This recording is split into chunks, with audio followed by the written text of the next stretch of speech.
So thank you very much again to all of our sponsors. Please join me in thanking them.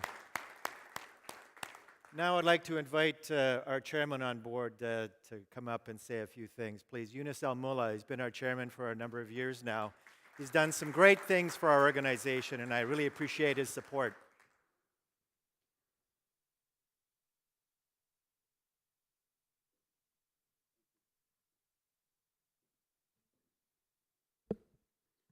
Thank you, David. بسم الله الرحمن الرحيم. أصحاب المعالي والسعادة، الضيوف الكرام، سيداتي وسادتي، مرحبا بكم في مؤتمر البيع التجزئة في الشرق الأوسط وأفريقيا، الذي يحتفل بالذكرى السنوي ل26 لمجلس مراكز التسوق والتجارة التجزئة. معكم يونس الملا، رئيس مجلس الإدارة مراكز التسوق والتجارة التجزئة.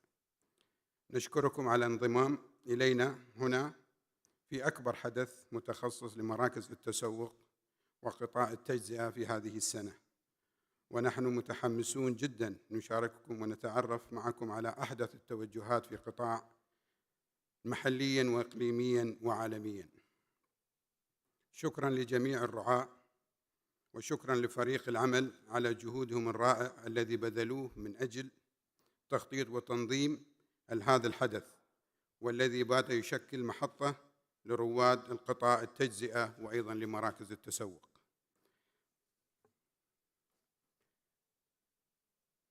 Your Excellency, honored guests, ladies and gentlemen, welcome to the Retail Congress MENA, which will be this year, incorporating a 26th anniversary of the Middle East of Council of Shopping Center and Retail. My name is Yunus Al-Mullah, I'm a chairman of the council. Thank you for joining us here, the largest event of the year. And thank you for joining the last event of the year. And we are expecting to share, to discuss together the latest trend of the retail industry, locally, regionally, and globally at the same time. And I would like to thank you, the general sponsors, and the MCAC team for their all hard work and planning and putting this event together, and this important event. And I trust this Congress will really get you a lot of information and new things to take over within these 2 days. Finally, I would like to wish you a best day today, and I'm sure you're going to get a lot of information from different my colleagues and speakers in this event. Thank you very much.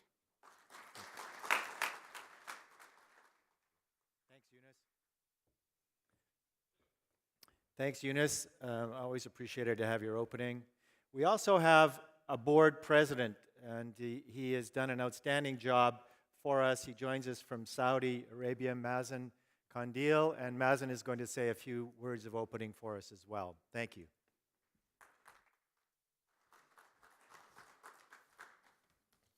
Assalamu alaikum wa rahmatullahi wa barakatuh.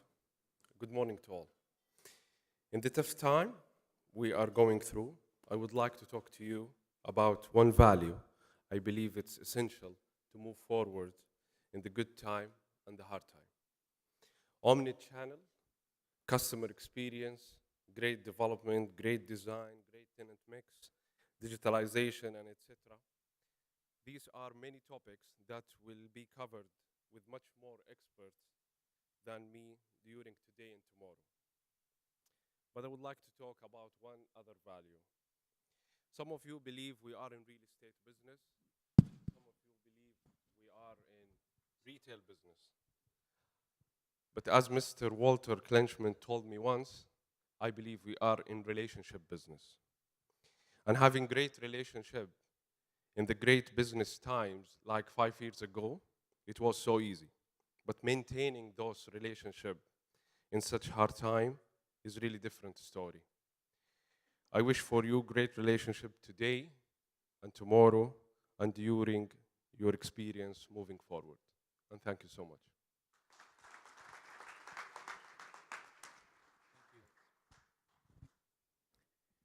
Okay, thank you very much. Now, without Richard Dean, our event, our Retail Congress, our Recon, would not be the same. And Richard Dean rushes over here from his day job, which is actually running the Dubai Eye as an anchor, and he's very knowledgeable about everything retail, I can tell you, because he asks me difficult questions on a regular basis. Anyway, please join on stage thanking Richard for running this show from here on. Richard, thank you for your participation. Always great to see you. David, thank you very much indeed. Very good morning. Assalamu alaikum. Ahlan wa sahlan. So here we are again. What an amazing morning today we've got lined up, let alone tomorrow. We've got a beautiful blend of overseas experts and international gurus going to share what they've learned there, and some boots on the ground local experience. All that to come between now and what is always, most of us know, will be a spectacular lunch here at the Ritz-Carlton DIFC. We are, for the first time ever, I think, at one of these events going for a world record today. That world record is the most keynote speakers named David. At the current count, we have 3 of them, but who knows what the final number will be by the time we break for lunch. So let's begin with the first of them now, a journalist, an author, and a tech investor. Journalist, the founding editor, indeed editor-in-chief of Wired's UK edition. The author of a book, I'm not entirely sure I'm allowed to pronounce this title, The Non-BS Innovation, Radical Ideas for the World's Smartest Minds. And over the past year or so, our speaker has taken 130 flights around the world, speaking to the likes of Xiaomi, Spotify, LinkedIn, Google, to figure out what's going on in the world now, and of course, in the future. But he doesn't just talk and write about it, he lives and breathes it as well. Our speaker is an early-stage investor in more than 50 tech companies and founder of Voyagers.io, a non-profit taking amazing people for weekend adventures designed to build a close community. Ladies and gentlemen, it is a real pleasure to have him here in Dubai and to have him at this event. Join me in welcoming our keynote speaker today, David Rowan.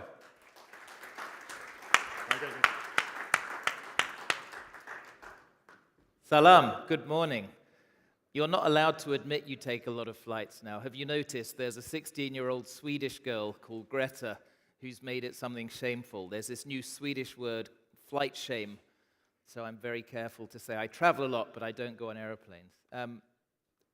Thank you for the introduction. I spend a lot of my time with the people trying to build the future. I go to a lot of the startup clusters to understand how the technical universities are thinking about artificial intelligence, how places like Shenzhen in China or Berlin or Helsinki are nurturing fast growth tech companies that see the opportunities.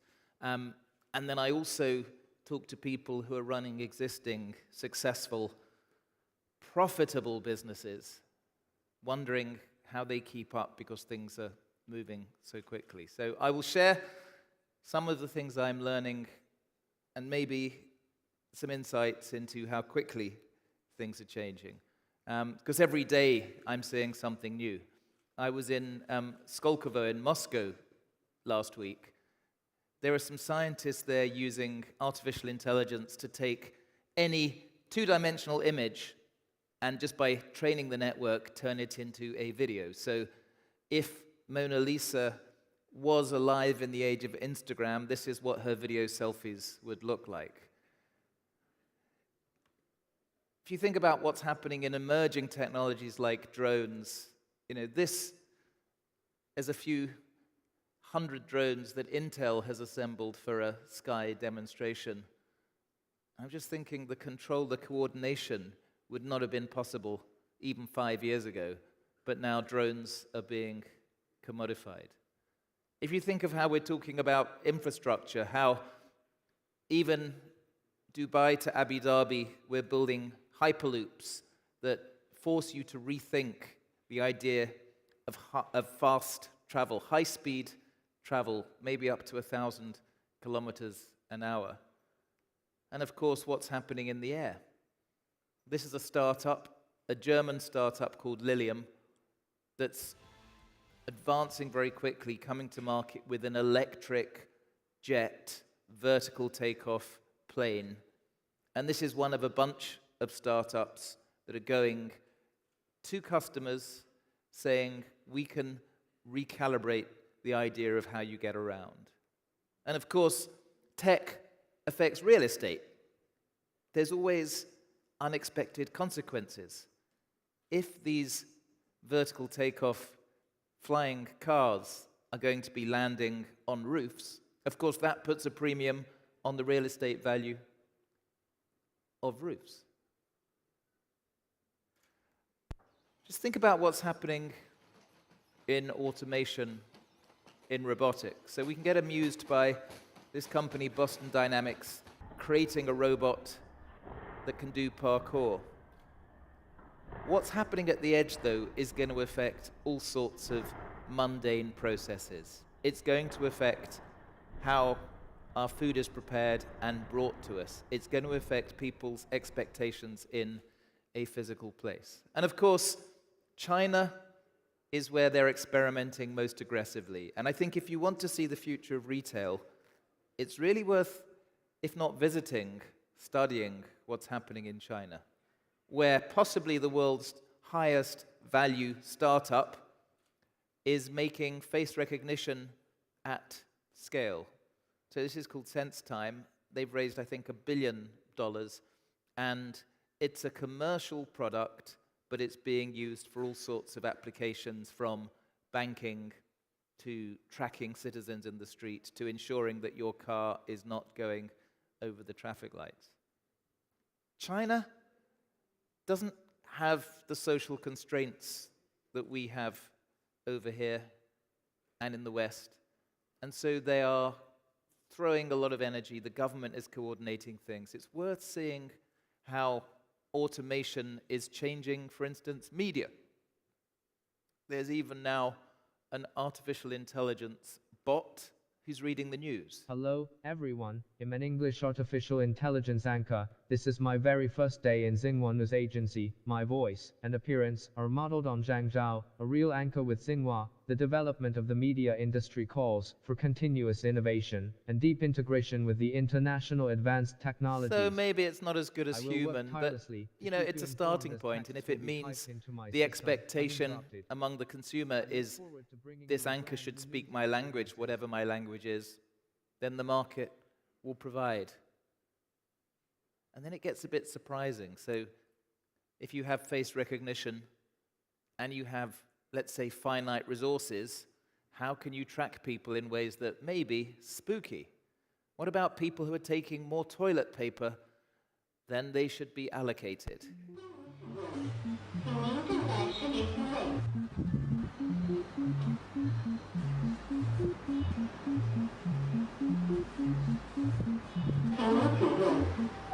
Now, I'm not saying this should be the future, but this is just one of the side effects of this tech. The face recognizing toilet paper dispenser only in China.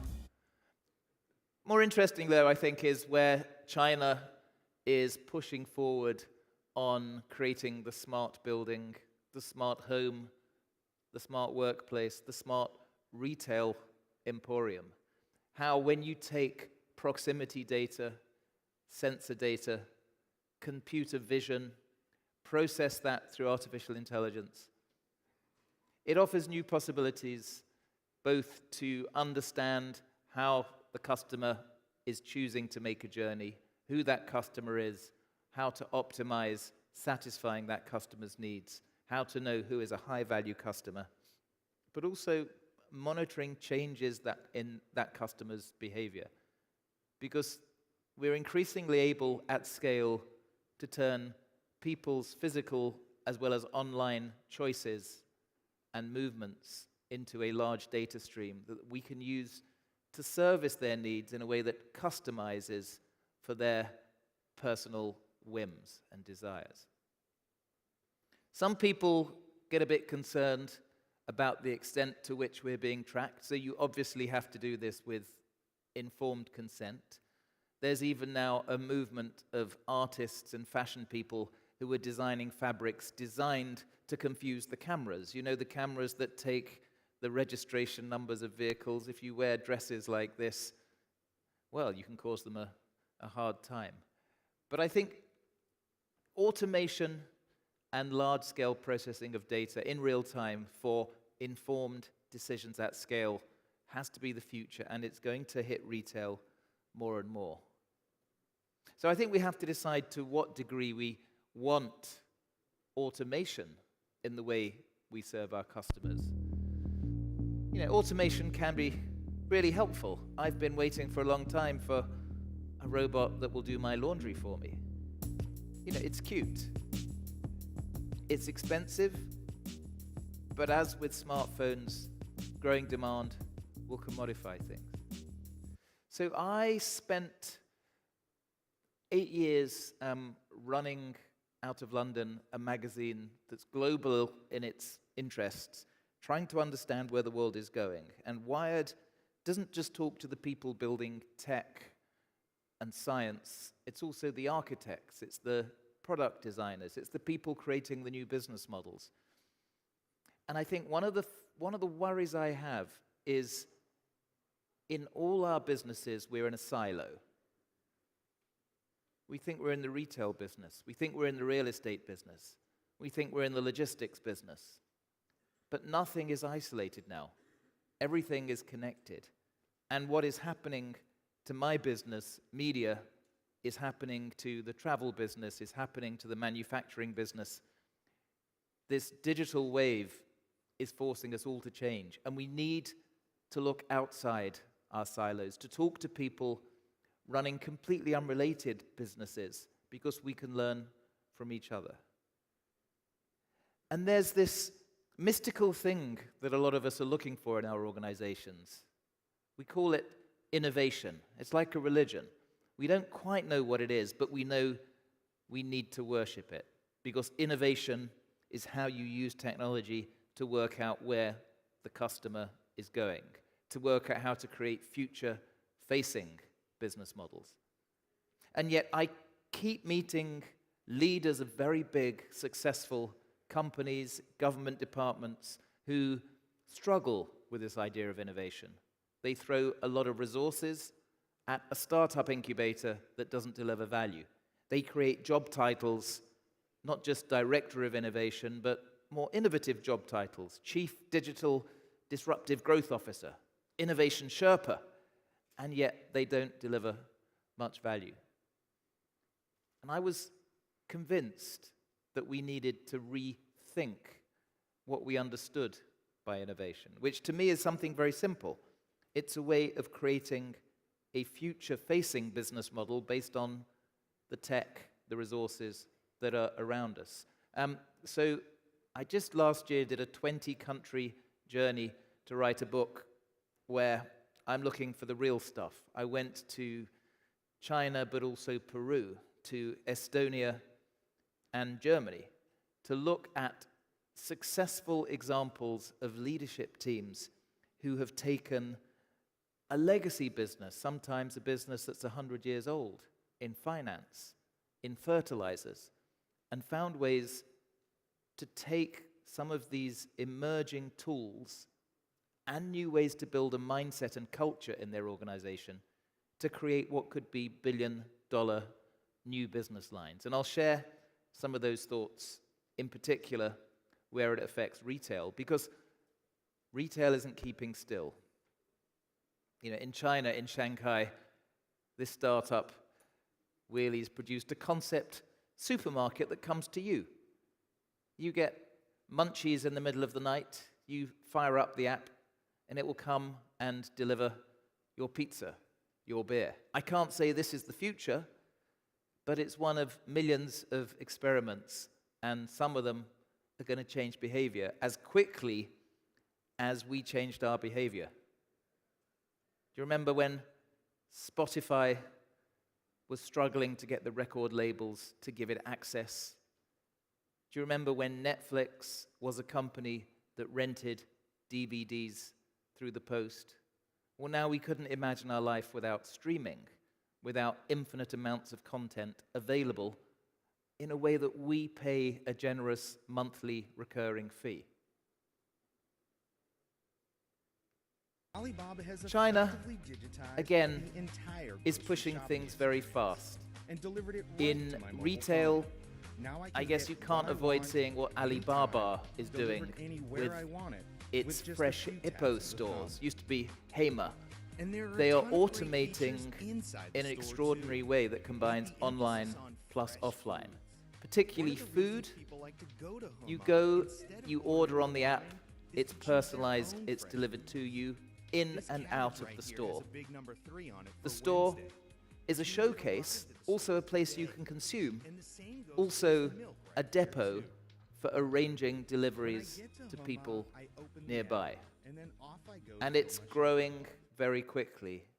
And of course, it's taking the friction out of the experience. So this is how you would eat in one of the malls where there is a HEMA. It involves QR codes, it involves identifying you through your phone, and it involves robots delivering your personalized meal to where you're sitting. And of course, it has to be culturally normalized, where there is a culture of picking fresh food, such as fish, from the local market. They have to adapt these values into the new automated seafood dispensary. I think we're going to get a lot more localized versions of Fresh Hippo because it saves people time. It takes the pain points out of that purchase decision, and it targets their personalized interests in any moment. And it's quite transparent. You can see everything that's going on. They're doing this at enormous scale. So the buildings themselves are increasingly taking data about how people are behaving. This is a huge, powerful resource. And I suspect that at some stage soon, we will see our shopping malls less simply as a destination where people come to be entertained as well as purchase. But we'll start to see the shopping mall a little like an app store. In tech, entrepreneurs talk about building APIs, open flows of data that other app providers can build on top of. And I'm thinking increasingly the physical space with knowledge of who is in it and what they're doing will be an API. You will be partnering with third parties who provide services, who use tech to target those people, because you have the valuable asset. You have the aggregation of people and the knowledge of who they are and the real-time data from them, but maybe you alone can't optimize for it. How do you build those partnerships? How does retail become a valuable API? So this is a company I went to see. It's called Yitu.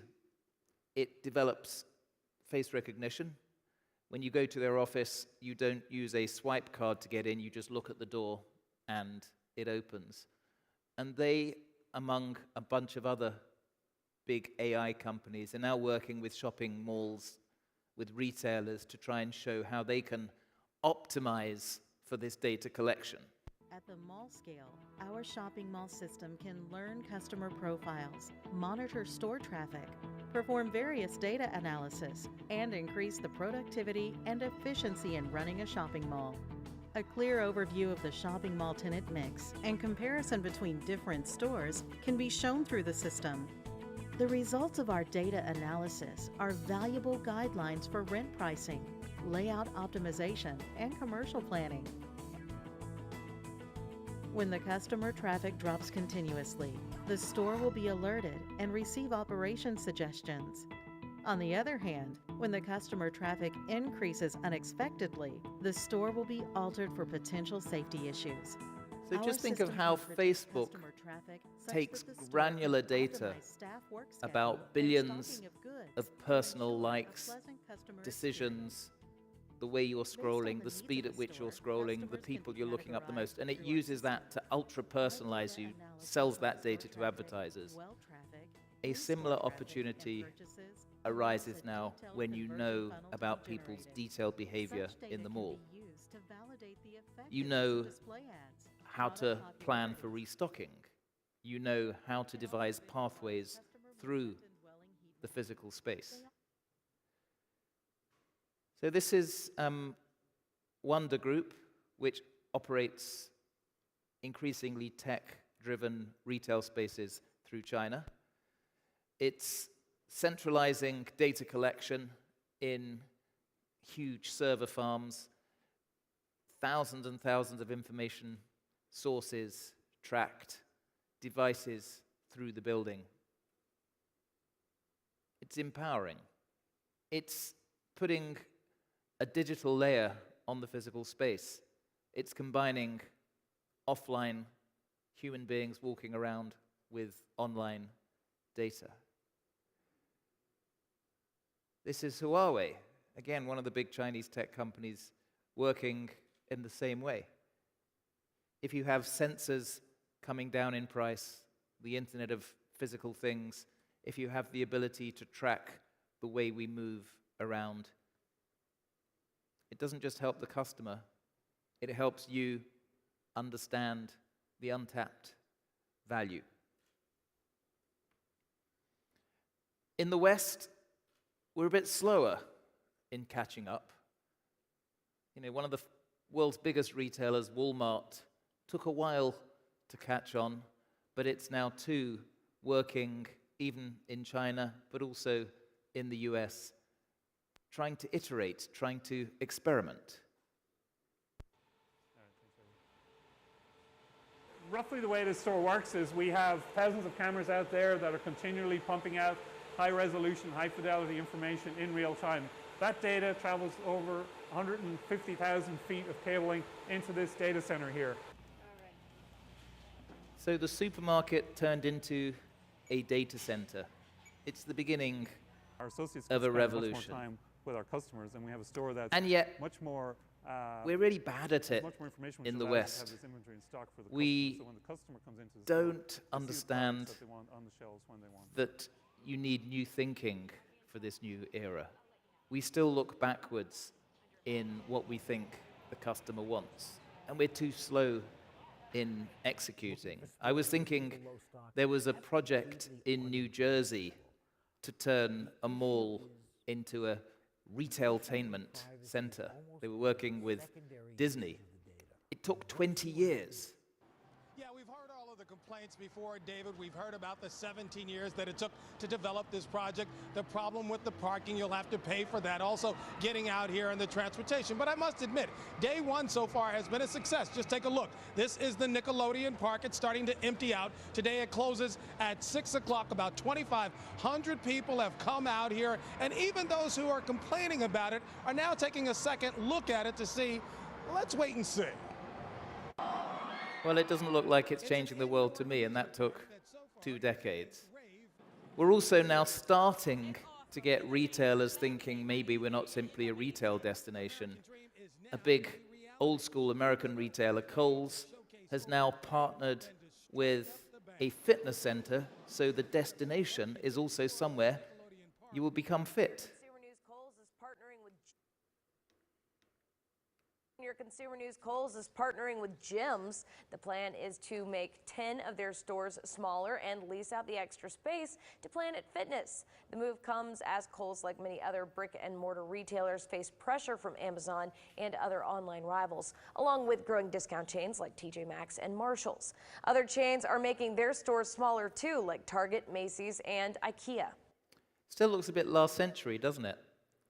I mean, if I look around what's happening, I went to the Dubai Mall last night. Things are moving quicker here. And then you go to China and you see how things are accelerating even further there. So I'm not dismissing the West. There's some fun stuff happening. There are, in San Francisco, the emerging robot baristas making the perfect cafe latte. You know, this is the beginning of something. Delivery is becoming automated. We're getting more of these last-mile robotic experiments, making sure the product gets directly to where the customer wants. But I think we need to be a bit more radical. We need to think about why people come to a retail establishment. They want to convene. They want a sense of community. They want to share adventures and experiences. If you think of what's happening in esports, a sport that nobody talked about 5 years ago and now is convening hundreds of thousands of people in stadiums. In Malaysia, they're building huge arenas at places where people buy products. Maybe your malls should be giving space to these emerging online plus offline sports. It's where the sport is going. So I'm going to share a few things I learned on the trek to write this book, and a couple of warnings. I guess I worry about this thing called innovation theater, which is just kind of ticking the box, thinking you're doing innovation because you have somebody in charge of it. It reminds me of this kind of acting rather than doing. And I'm partly to blame. The tech press, the media in general, celebrate innovation in a really misguided way. We get confused that the gimmick, the gadget, is innovation. It might be a moderate product innovation, but it's not going to change anything. The biggest tech fair in the world every January is the Consumer Electronics Show in Las Vegas. And every year the media are full of amazing new innovations that the world probably hasn't been waiting for. So this was last year at the Consumer Electronics Show. The big innovations this year included the smart bottle opener that will tell your social network every time you're having a new beer. Thanks. And if you're the sort of person who wants notification each time your cat relieves itself, it's the smart cat toilet. Now, just because the commodified parts are cheap and there's no barriers to entry to create a startup, it doesn't mean that the world is waiting for this. Just because it's now easy to make drones, let's say, with robot arms. This is a company called ProDrone that claims to be the first to make robot arms on a drone. Doesn't mean the world is waiting for it. I saw this, I thought, is this now meant to be the way you're taking your kids to school? Real stuff is happening. Fundamental behavior change is happening. Extraordinary emerging technologies. Last week, Google said it had got quantum computers to the stage where it could rely on them to perform amazing numbers of real-time calculations that kind of exceed anything we could do in the previous computing era. If you think you can carry on as normal without taking account of this because quarter by quarter your revenues are healthy and growing, you're a bit like Wile E. Coyote, running and running. But eventually you're going to realize that you're not on solid ground and gravity will take over. Because there's an acceleration, and it's led by tech, but it changes behavior. Mary Meeker, the internet analyst and investor, publishes every year her Internet Trends Report. And this is a slide from her most recent Trends Report. This is the number of hours American adults spend every day on their digital devices. The blue is the mobile, the gray is the laptop, desktop. From 2008, we've gone from 2.7 hours to 6.3 hours, nearly 3 times as much time spent on these screens in just a decade. And this is time you're not spending talking to your customer, talking to your family, your kids. This is time you're engaging here. So if I am in your retail building, my relationship with you is a very different one. It's part digital, part physical, but look where the growth is. And these growth curves are hitting everything from biology to energy. The Moore's law curves that meant stuff that was expensive becomes free. Well, that's hitting. This is the price of battery storage. This is one of those exponential curves that suddenly makes an electric car actually cheaper than the alternative. What was $1,000 at the start of the decade is forecast pretty soon to go down to $70. These curves are hitting the cost of sequencing DNA. which is going to change healthcare in fundamental ways right now. This is a logarithmic scale. What, in the green curve, which is falling more steeply than Moore's law, cost $100 million to sequence a person at the start of the century is now a few tens of dollars. It's hitting behavior. This is how Western couples have met each other since the 1940s. There's a lot of declining curves. The black curve is introductions through family. The brown declining line is meeting in primary and secondary school. Guess what the red one is? Meeting online. Again, fundamental behavior changes. And this affects retail. This is, I think, the youngest billionaire in the world. Her name's Kylie. She has a cosmetics business called Kylie Cosmetics. She's become a billionaire from a business that has pretty much no staff because it's all outsourced. She uses a company called Seed Beauty to make and distribute the cosmetics. She uses an online retail platform called Shopify to sell and fulfill. Her mum does her finance. She does the promotion. This is half a dozen people. If you are Chanel, if you are Dior, suddenly this is your competition, and she knows exactly what the customer wants because she is out there as an influencer on the channels those customers are. McDonald's has become an AI company. It just bought for $300 million a company that helps understand, based on profiling customers, what they're going to buy in the drive-thrus. If a hamburger company thinks of itself now as a machine learning company, well, pretty much every business will be. So it's not enough, I think, just to have a few startups in an incubator. This is a yogurt company that's nurturing startups. I think you need a change of mindset. So I'll whiz through kind of 9 or 10 things I discovered whilst writing the book that I think could be worth thinking about. The first is innovation increasingly involves taking barriers out of the way.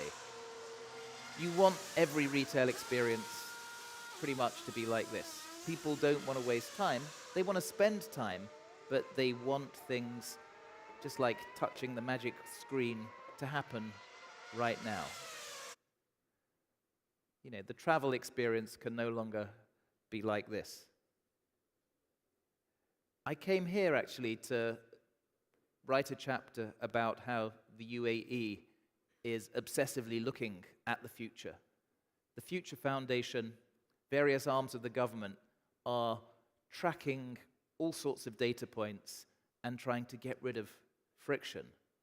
And the head of the Future Foundation, Khalfan Belhoul, was saying, why do you need to go to an airport? That's friction.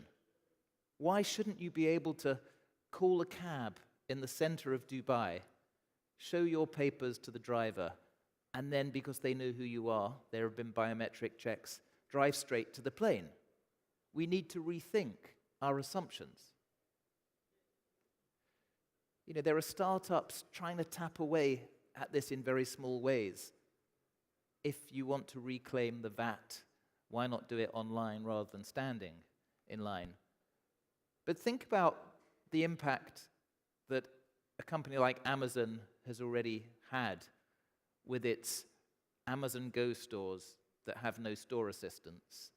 They have computer vision, proximity sensors. You scan in with your phone, and you can just walk out. 3 years ago, when they announced this, there was a prototype store in Seattle. Other retailers mocked. They laughed. 18 months ago, when they said we're going to open 3,000 of these stores in the US, other retailers who forced you to stand in line to pay, well, they looked like they were lagging behind. So I kind of mentioned data.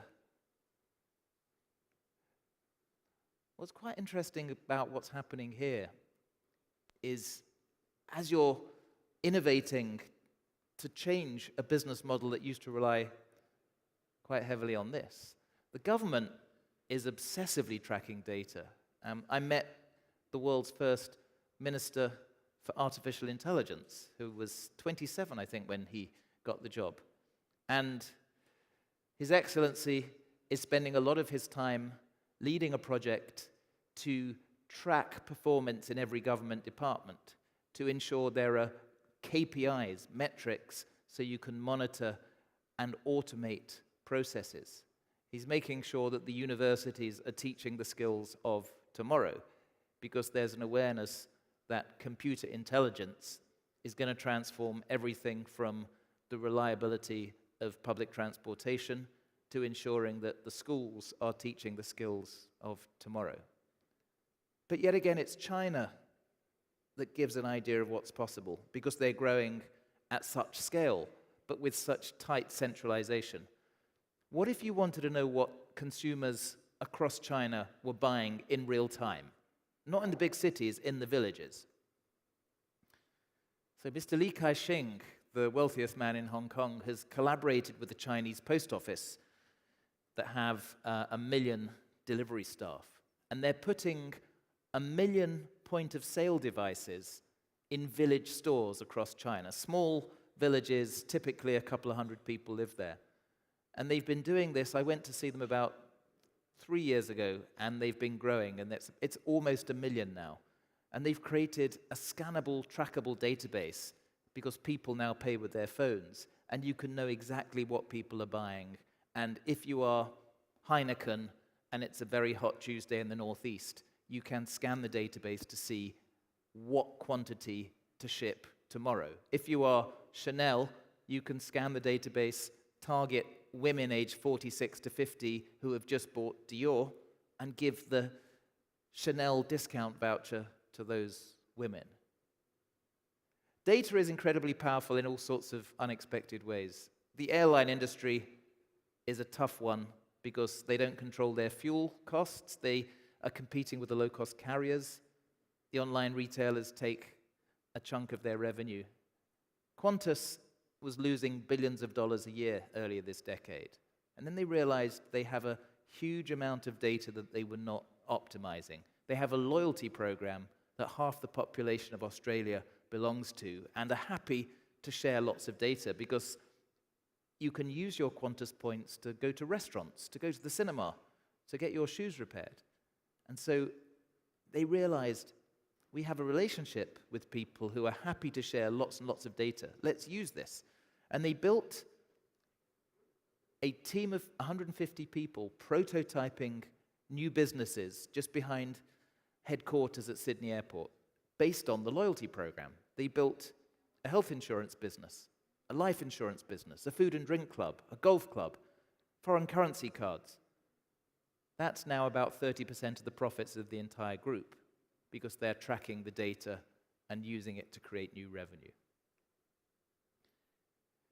Understand the particular customer, not the generality of customers. So we talked about this.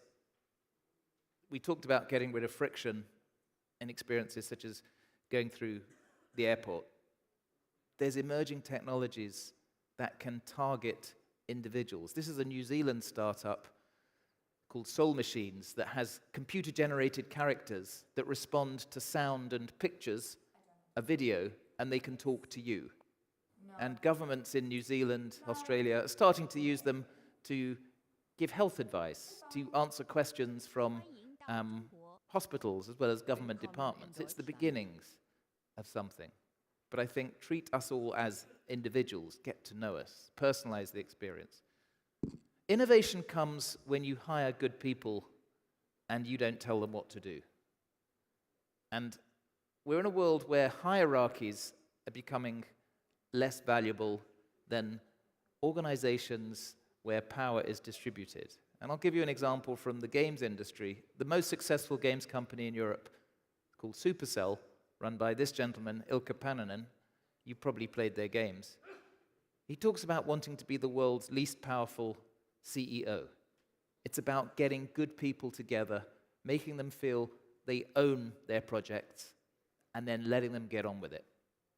And I suspect you have talent at lower levels in your organization that are seeing changing customer behavior, changing business partner demands, if you're not allowing that observation to feed up to your decision making, if you're not putting the 24-year-old on your board, you're missing an opportunity. Increasingly, provide us an experience, a service, rather than simply a place to transact. This is a troubled part of retail. This is a bookshop that's been in a street in Mayfair in central London since the 1930s. And of course, it was losing money for quite a while because you can't compete as experts in retailing books with the online giants. So about 5 years ago, they thought, okay, we can't win on selling products. What about becoming a service business? What about starting to think of ourselves as experts in curating collections of books? It started offering bespoke library creation. The first customer was a wealthy woman in Switzerland who wanted 3,000 books on modernist art for her mountain chalet. They charged about $700,000. They're now doing a lot of that. Then they thought, we have a lot of well-educated, thoughtful people from around the world coming into the physical store. They might not spend much in the physical store, but why don't we get to know them, create a personalized subscription service where each month we'll choose a book for them, we'll send it to them gift-wrapped. They've now got thousands of people getting on for $1,000 each a year to get this personalized selection of books. It's rethinking what the business is, and it's working. There's a bank in Finland, a 100-year-old bank, that was being eaten by the startups. A lot of the stuff the startups were doing better than the bank, selling products such as foreign currency transaction, such as business insurance. The bank, called Oppa, decides, okay, if we were going to sell a service, what would it be? Helping people stay healthy. So they've built 5 private hospitals in Finland, and the bank is performing surgery. But because it started from scratch, they're really efficient hospitals. They can see you that afternoon for a scan, they can perform a surgery tomorrow, and because it's so efficient, the health insurance product that they launched alongside it is very profitable, is lower in cost than the others. I'll share a few more things I'm noticing. Bring together people who think in different ways. That leads to innovation. So the people who created the Waymo autonomous car and the stratosphere-level balloons called Loon that send internet connectivity to hard-to-reach places, and a drone business. This is the moonshot lab of Google Alphabet called X, and they are obsessed with how you innovate in a really bold way. And one of their answers is cognitive diversity. Have a diversity of people, not just from where they've grown up and their gender and their race, but who think in different ways. And when they build teams to work on a new product, as well as the engineers and the scientists, they'll have a former ballet dancer, they'll have a former fitness instructor, they'll have people who are experts in origami, because they know collectively they will solve problems in original ways, and they'll challenge each other. Kathy Hannon was working there in marketing, and she had an obsession with sustainable fuels. She thought, could you take the carbon and hydrogen out of seawater and combine it to make a carbon-neutral fuel? And she'd read a paper by a professor at Xerox PARC that suggested, in theory, this was possible. She goes to the bosses, says, I'd like to try this. They give her a small amount of money and another person to start looking at it. They evaluate everything the whole time in metrics. At the beginning of a project, you have to decide a kill metric at which you will stop a project if it doesn't reach the goal. Her kill metric was it couldn't be more expensive than gas at the American gas station. And for 2 years, they worked on this, and they made the product. Scientifically, it worked. They created this kind of ethanol.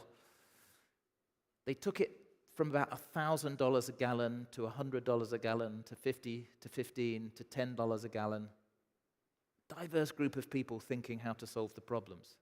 Desalination plants were part of it. And then she goes to the boss and says, we should kill the project.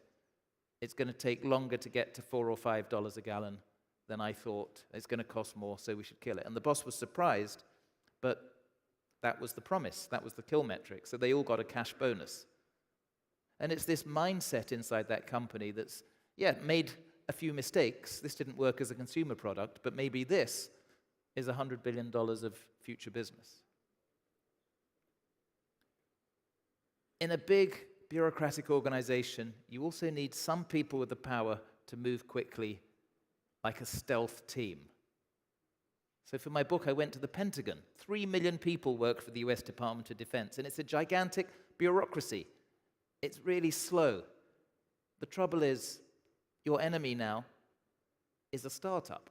ISIS on the battlefield can improvise a DJI drone, put a grenade on it, send it over the border. That's what you're fighting. There's no point having a 2-year procurement process. And they realized at the Pentagon, and they, 3 years ago, hired a guy from startups who swears a lot. He's disrespectful to the bureaucracy. He wears hoodies that say hack the Pentagon and other things. His name is Chris Lynch. And they said, bring some startup people who are here just for a short time and let them be a hit squad that goes out and solves technical problems. It's called Defense Digital Service, but they know it as the Rebel Alliance. It even says on their door, Rebel Alliance. And the first thing they did was try and secure the websites, the public-facing websites, that were vulnerable to being hacked. They wanted a bug bounty competition, which is when you give friendly hackers cash if they find vulnerabilities. And they were told it's illegal, you can't do it, not possible. They found a way. The first bug bounty contest found vulnerabilities within 10 minutes. It's now mandatory in US government across all departments. Then they went to the front line where soldiers were finding the DJI drones with grenades coming across. And in a couple of weeks, they created with the soldiers a radio signal jammer that killed the radio signal. The drones fell to earth. People hated them at first because they didn't obey the rules. They don't wear uniforms. They're quite, let's say, particular, arrogant, not very military. But now they're on stage with the Secretary of Defense because they're respected for solving problems that the bureaucracy can't solve. I'll give you a couple more quick points. Don't think of your organization as isolated. Build a little ecosystem with people who are running different kinds of businesses for mutual benefit. This can often lead to great innovation. In China, I went to see a company started by this man, Lei Jun, Xiaomi. It's a very successful company that makes handsets, very Apple-like, much cheaper. They make no margin on the handsets. He's often actually been accused of ripping off Apple. I won't comment on what the Xiaomi stores look like, but they have a really clever business model. They don't make money on the phones, but they make money on hundreds of accessories that are made by startups that they've invested a small amount of money in. The best-selling air purifier in China, the best-selling battery pack in China, are not made by Xiaomi. They're sold by Xiaomi. They have Xiaomi's logo, but they're made by startups maybe they've invested $100,000 in. And they do it because the startups are on the streets every day fighting to survive, are able to take those risks. And also because the parent company would become a bureaucracy if it was making all these items. So that business model has helped them survive and prosper by building that ecosystem of partners where there's mutual benefit. So think how in your physical buildings you can invite in people to build an ecosystem. We put him on the cover of Wired saying it's time to copy China. Ecosystems are interesting. People are increasingly looking for ways to work together, to live together. Co-living. There are companies like this. Co-working, because we want to be part of something bigger than just our organization. We want to be part of a community. We want to be part of an ecosystem. And I guess finally, things are going to go wrong. Innovation often comes from how you respond when things go wrong. And if there is a crisis, it actually might lead to new value. I went to Mumbai, where one of the world's biggest producers of cotton sheets, towels, and blankets, a company called Wellspun, got into trouble August 3 years ago. An American retailer, Target, puts out a statement saying the luxury 100% Egyptian cotton bed sheets that Wellspun was making for them, they checked, and it wasn't actually Egyptian cotton. It was cheap cotton, pretending to be. The share price plunges. The company's facing a crisis. Bankruptcy is looming. Other American retailers are canceling their orders.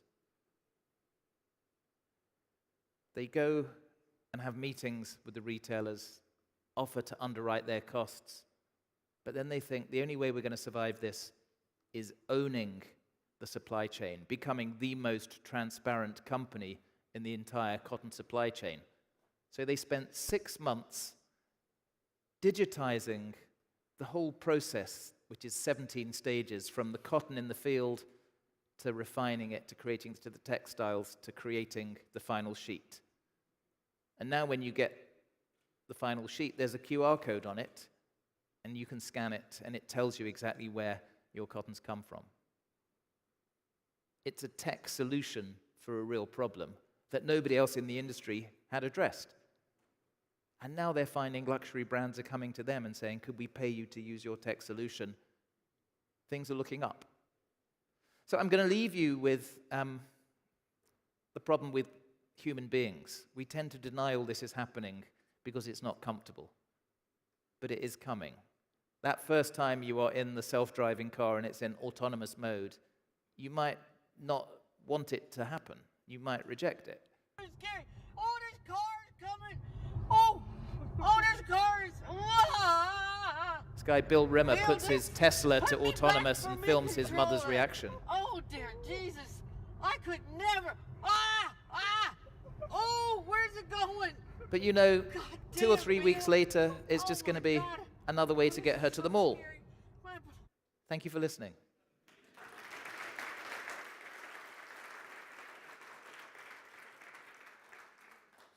Well, David, thanks very much indeed. Fascinating insights. I'm sure that conversation will go on long into the afternoon.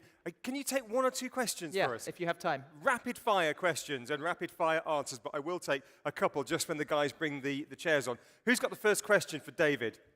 I've got loads, but don't waste them on me. Okay, you say China is probably at the cutting edge. If you had to pick 3 countries that were leading this, particularly when it comes to retail, what would be your bronze, silver, and gold medal countries? Follow where the fast-rising middle-class market is and where there is enormous logistical friction that means people want convenience. China is ahead because they've got this amazing ability for the government to say, right, you're going to be the dominant company in this sector, you are not going to survive. Resources go there. Technical University is providing people for there. India is like an imperfect opportunity. I kind of keep wanting India to win because it's got such potential, but it's always taking longer. I'm very interested in what's happening in Latin America, and I think Brazil, there's an awful lot of quite smart investment. So that's 3 of the bricks, 3 out of 4. Yeah, I worry about, I'm from Europe. London is still in Europe, by the way. And Europe is being a bit slow. I'll take 1 final quick question for David. Yes, please. Thank you very much indeed. Can we get a microphone to this person here?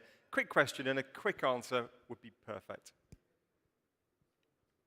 From all of the things that you've seen, especially in China, when we look into the forward future, what do you think that will be first implemented or is already getting to implementation here, or what is the region that will take it forward first of all? Is it here? Is it somewhere else in the world? And what would be the first thing? Is it the food side? Is it the retail side? Home side? What I love about the mindset in the UAE is the people at the top are looking around the world and visiting everywhere to try and see the best ideas.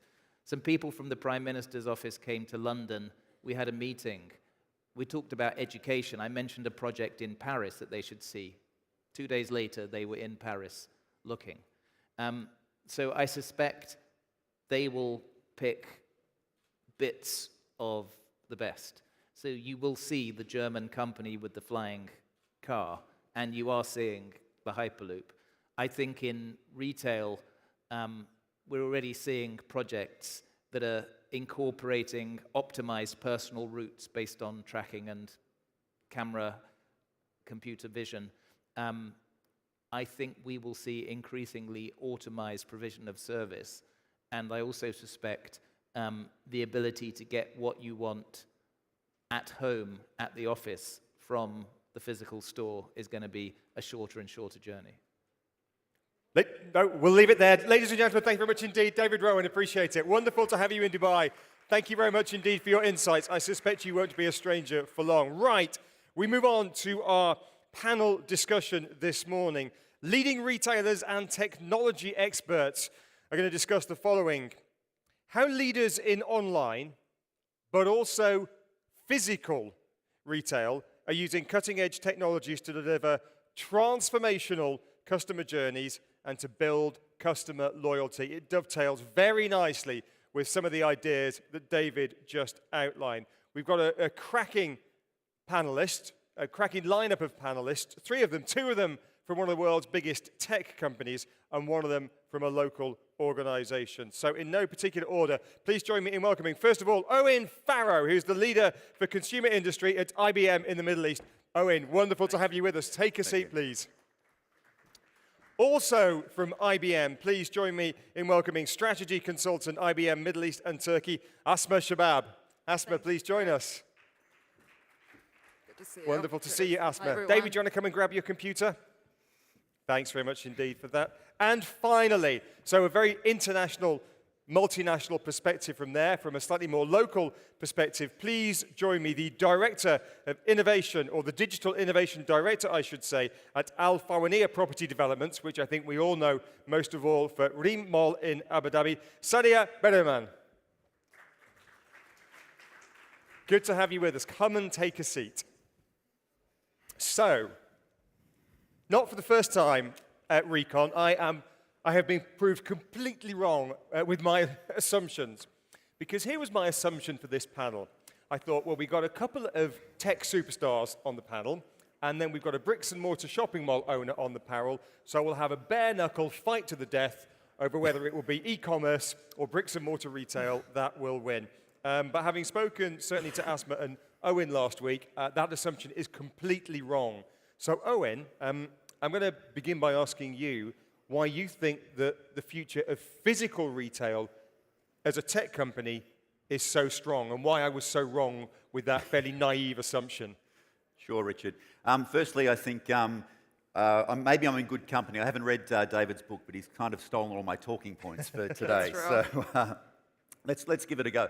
I think, look, when you think about digital retail and you think of things like Amazon, and Amazon's often called the everything store, I think what we're seeing now with physical retail, it's becoming almost like the everyman journey that we're trying to, or the everyman sort of store that we're trying to put in front of our consumers in the shopping malls.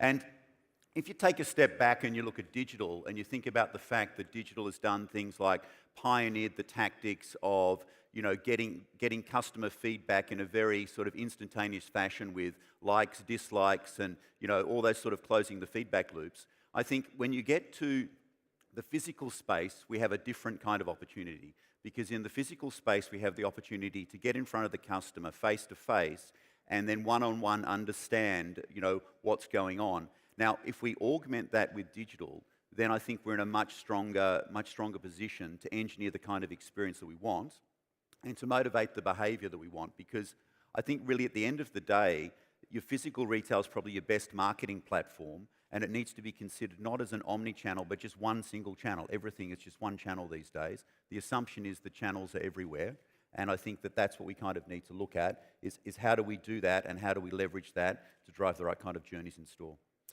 I have a question about, because there's a lot of shopping mall owners here, and as we know, a lot of the revenue for shopping mall owners has traditionally been linked to the very tills and checkouts in the stores. So how are those shopping mall owners going to adapt their business model if we're all going browsing in Mall of the Emirates, Dubai Mall, but buying online? But we'll get to that in a second. Asma, you come at it from a slightly different perspective, from the customer experience, designing those experiences. Give us a brief overview of that. Thanks, Richard. And actually, just to validate Owen's point, right, is that when we talk about strategy, at the end of the day, it really depends on what the customer wants to experience.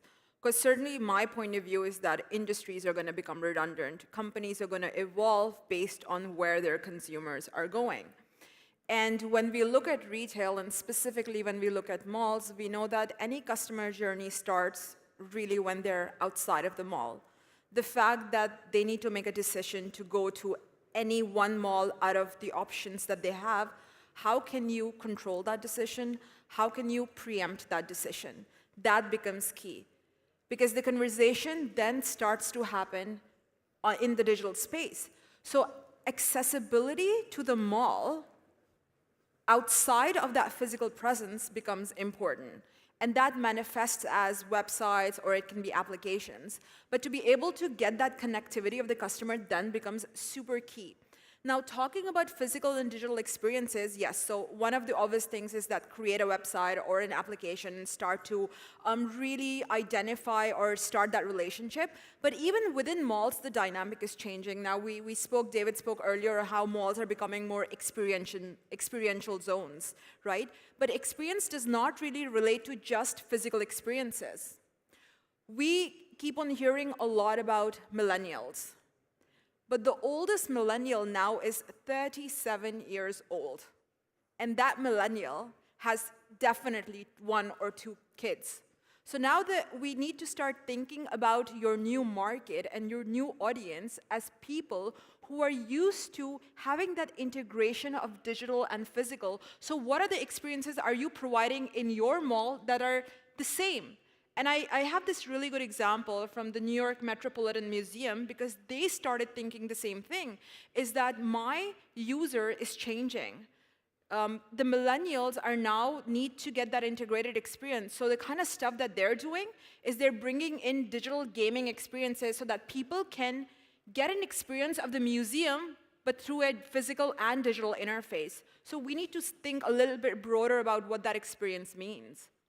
So, Syra, if I can turn to you, I mean, you've got, in some ways, a dream job when it comes to this. You're the Digital Innovation Director on a brand new shopping mall. It's not quite a blank canvas because they've been building it for a few years now, but nevertheless, you get to look at all that's happening out there and implement some of it. But you have to make choices, don't you? You can't do everything. So tell us a little bit about what you're doing. How do you separate what's just hype from what's the reality and what's really going to work?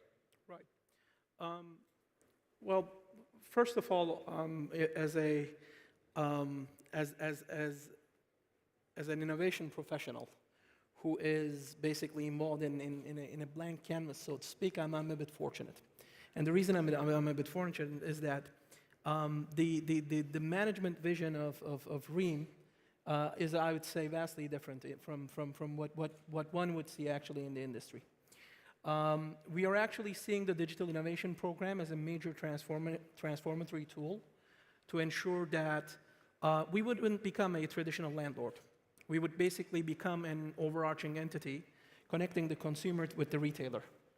And to that effect, we basically looked at the industry. We basically looked at the capabilities that e-commerce offers. What makes e-commerce unique? What makes e-commerce so prevalent towards the consumer?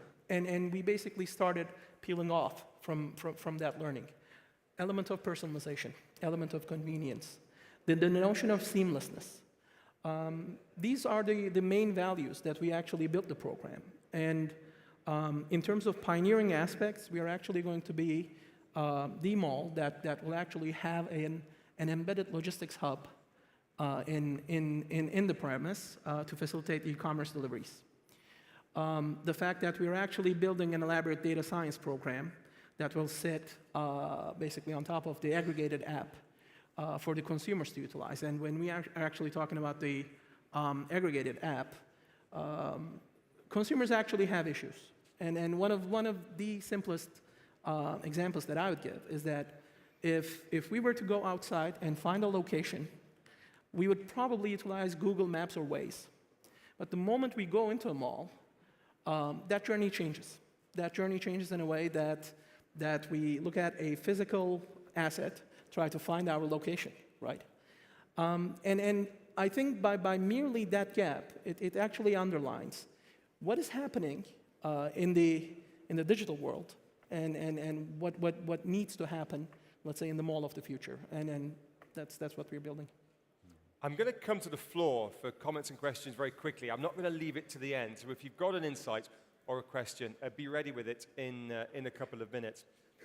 One of the conversations I've had on my radio show, Sarah, with one of your colleagues, was the pizza dilemma.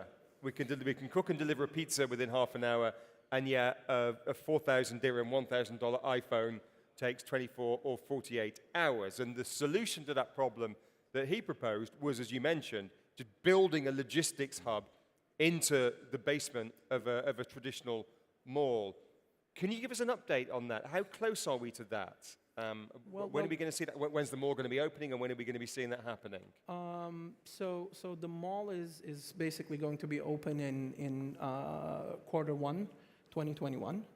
And in terms of the logistics hub, basically the property is being developed. So we're definitely on track. And regarding the digital innovation program, we are now actually, we have launched our RFP. We're talking with some of the biggest players in the world in terms of to deploy this capability for us. Okay. So from Owen, from your perspective, I know you've been looking at a couple of instances and examples of people, places, organizations that do this really, really well and make it work that we can maybe use as a template. Maybe you could share a couple of those case studies. Yeah, I think it's really interesting, you know, what you say, because I think that the whole nature, as I was discussing earlier, the whole nature of the experience is kind of changing. So you are, like you said, moving towards how do I, you know, facilitate the logistics, which is not normally what a mall retailer, a mall operator would kind of do. So, and the retailers themselves are rethinking the way they're doing business too, and they're offering, as David was saying, much more extended services. And I was discussing with Richard yesterday about an interesting example I had with American Eagle, the jeans manufacturer that we know.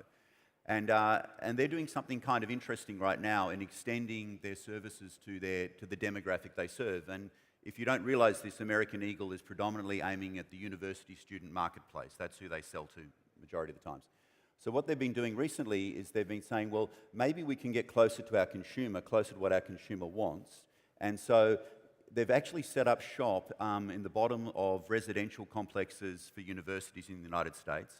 And they've added other facilities to these complexes. And one of the things they've done is put a laundromat inside the store and made that free of charge, because they recognize that university students commonly take their laundry home to their parents on the weekend or something. And this is a way to kind of keep the person in the store engaged. And the free laundromat is a way to kind of handle that, along with other things like free coffee. So my point is exactly to what you're saying, is that, you know, for you as a mall operator, one of your key customers is your tenants, and you're finding ways to serve them differently and better and offer extended services. And in a similar way, the retailers are looking for other opportunities to do the same thing. How do they extend their value proposition in their offering to a much broader, you know, aspect of the customer journey? So I'll take the next question in a couple of moments' time, but Asma, first of all, that's an interesting example. American Eagle, it's a global retailer. But as Andrew mentioned in his presentation, a lot of the really cool stuff is happening here, isn't it? Maybe 15, 20 years ago, we were very much followers when it came to retail trends. Not anymore. You've been looking at a couple of examples, haven't you? The Shaloub Group, Alpha Tain, these big local retailers. They own either bricks and mortar malls, or they represent big international brands. No, absolutely. And so just to take a couple of steps back and before I give a couple of examples, is what Owen spoke about, right, is that a lot of retailers and brands are looking at what are going to be our extended services. And it comes to the point is that when you look at other companies, whether they're in retail or they're brands, they're kind of encroaching in your space. Yesterday, we gave a masterclass, and I spoke about how Samsung has this smart refrigerator. And through that smart refrigerator, you can actually order groceries. So bit by bit, companies are taking a chunk of the e-commerce or retail space. Now, what does that mean for companies, like larger malls and retail brands, when most of the activities that customers are doing are happening on different platforms? And this becomes key because at the end of the day, your decision on what services you want to introduce depends on the data, which comes from your understanding of customers. And that means you need to constantly experiment, iterate, and look at the information coming in. And then coming to the point that we see a lot of groups here creating innovation spaces and hubs because they realize that innovation is not, if I create a mobile application, that's not the end of it.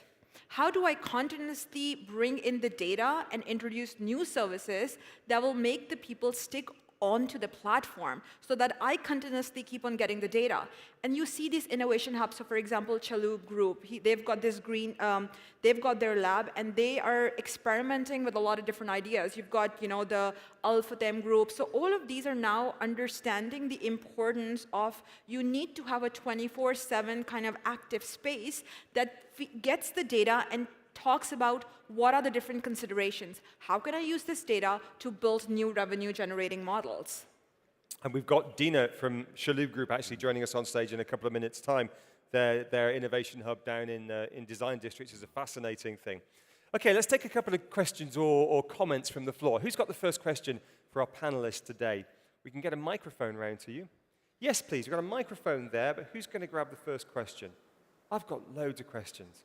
Yes, please, sir. The gentleman towards the middle. Thank you very much indeed. If you can maybe tell us your name and your organization before your brief question. Hi, my name's Jack, and I'm a freelance market consultant. And it's a question for Sarah, just working on off what Owen said about malls working with tenants in order to achieve that kind of that innovation. Are you already working with tenants of Ream Mall in order to improve this this idea of the digital innovation program? And if so, which ones? And are they bringing ideas to the table as well? So one of the foundational aspects of the program was actually what we call as an extensive study in terms of the retailer feedback. And we basically made it our mission that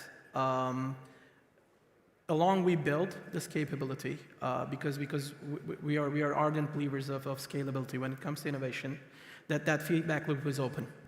With some of our partners, be it basically the smaller scale retailers or medium scale retailers or even large scale retailers, we always ensured from the get-go that we kept that feedback loop open. And even as we build it, though now we are actually on a much robust footing in terms of the deployment of the program, I think that there was a tremendous level of contribution in terms of attaining their feedback. Got the next question for our panelists now. I'm down on the floor to make it even easier for you. Who's got the next question? I'm looking for hands going up. Well, just while we wait for that, one of my questions to all the panelists is, for shopping mall owners, how do they stop themselves being cut out of this? 2 examples, and I touched on this earlier. If someone's going browsing in a couple of years' time, say right in your mall, but then makes the purchase on noon.com 7 hours later, you don't get any money from that.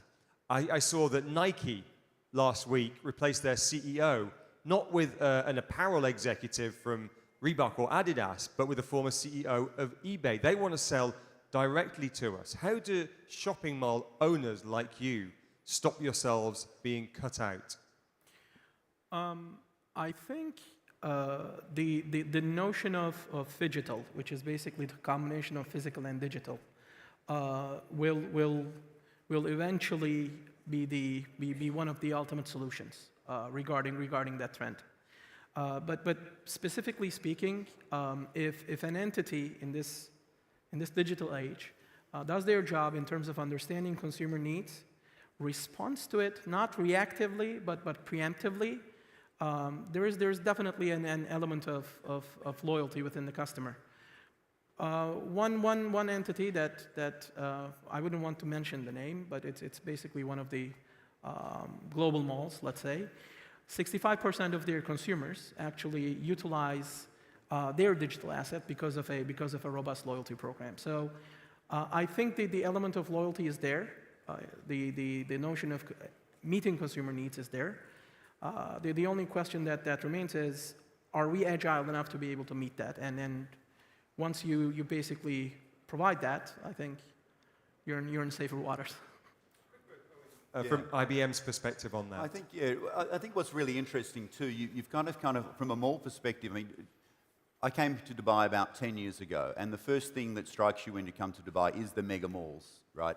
And then when you dig a bit deeper and you start to understand that these mega malls are not just the shopping mall, they also include the residential that surrounds the shopping mall, they maybe include the hotels that surround the shopping mall. So there's a lot of products and services that are on offer. And I think the sweet spot for the malls here and where they've got it right is that today they've got a beautiful physical platform in place where they're serving the lifestyle needs of their consumers. So we're not talking about just simply being landlords to retail tenants in the mall. There's an opportunity to be a lifestyle provider to the consumers. And just like the department stores of many, many years gone by, the big responsibility for malls is curation. It's about making the smart choices about the goods and services you have on offer. So I think that the big opportunity for the malls here is, how do you stitch this all together seamlessly and not in a false fashion? How do you make it beneficial to me to live in the residential around the mall and get access to goods and services that make that stand out? So my go-to destination becomes my local destination, and I don't choose to buy my Nike shoes in somebody else's shopping mall. I choose to buy them in this shopping mall. And how do we move into these things that are more replenishment-based? Just like the milkman of my childhood who used to deliver milk to my house, you know, how do malls start to operate in that ecosystem? So David spoke about ecosystems. I think the mall is a micro ecosystem, and I think that's the big play. That's the brand that's out there, not the individual retail brands, but the macro brand of the lifestyle, you know, curator or owner. That's where the thing, I think, opportunity lies. We've got a couple more questions. Who's got the next question, please? I'd like to ask about the transformation from, you called it digital, and like I think most of them asked the same question, is most of the retailers are going online directly. What is the main reason the retailers would want to go with shopping malls? What are you providing retailers to make it attractive for them to go through the mall or to work with the mall closer? I think that's a very, very good question, because that's actually one of the fundamental aspects that I want to touch upon. Currently, when you actually look at online, in terms of understanding the consumer, you actually have a lot of tools, from social media analysis to your search engine. But then when you actually look at offline, and then that actually brings in what we offer on the table, which we build a digital community, and then we basically understand that community. And we do have the vision to be able to basically share that insight. So rather than merely state to a retailer that 100 people passed in front of your store, what we try to understand is, out of that 100, who's relevant to your brand? And in a given time, in the entire population of the mall, within that population number, within that sample size, who's relevant to your brand? So yet again, I would go back to the same statement. It's actually becoming that overarching entity, connecting the consumer with the retailer and providing them with the right tools, not in terms of only logistics, but also in terms of data science as well. Yep. And I mean, just to actually add, right, if we look at the history of shopping malls, and I spoke a little bit about the platform business model where, you know, you were seeing Ubers and the Airbnbs doing their thing. Well, the mall traditionally has been the platform model from the beginning, because it was always about, I'm going to give a space and I'm going to bring different parties together. The retailers are going to be there, and I'm going to get them close to the individual consumers and the purchases. So just by mere digitizing that business model, you already are creating that community. And for any user, For me especially, if I have an ecosystem in a digital space where I can go and access all of the different brands, I'm going to prefer going into that community as compared to a community where I'm just going to get access to that brand. So you already have a very strong value proposition. Now, based on that value proposition, if you start getting the insights from that customer, you can start thinking, what are the different services that I can provide to the retailers as well? Now, David earlier spoke a really good example about the mall in China that is actually using a lot of technology to understand the purchase pattern and the movements of individuals. One great example that malls can do is look at the data and maybe offer that data as a subscription to all the retailers. That insight in itself can really feed and provide a lot of value to the retailers themselves. So again, we need to kind of look at how is our business model changing, because disruption is all around us, but what are the new services that we can provide not just to the users, but also to the retailers? We can take one or two more questions. Yes, sir. Sure. Mark Gravener, Savills. Global brands that have a direct branch network can be very holistic in their approach to these kind of challenges, but most of them operate through a distribution or franchising model. Surely the biggest challenge is actually trying to help retail groups that are our tenants in these malls to understand how they transform their business model, how they adjust their cost recovery in an omni-channel environment, so that they're not constantly losing the revenue streams against the bricks and mortar costs and still investing. Absolutely. I'm going to throw that question back at you. I mean, do you have an answer to that potentially? Because that, as a consultant, that is one of the things that you'll be working with shopping mall owners with, will it not be? No. No, because I think that's the problem and the challenge with franchising and the distribution model is that you don't own all of the revenue opportunities. And so when you're trying to spearhead these kind of technologies and get the most out of them, if you can't control where somebody's going to buy from, then why should you necessarily invest? And it's a huge challenge in keeping malls occupied, finding retailers that do have a more positive and futuristic view on it.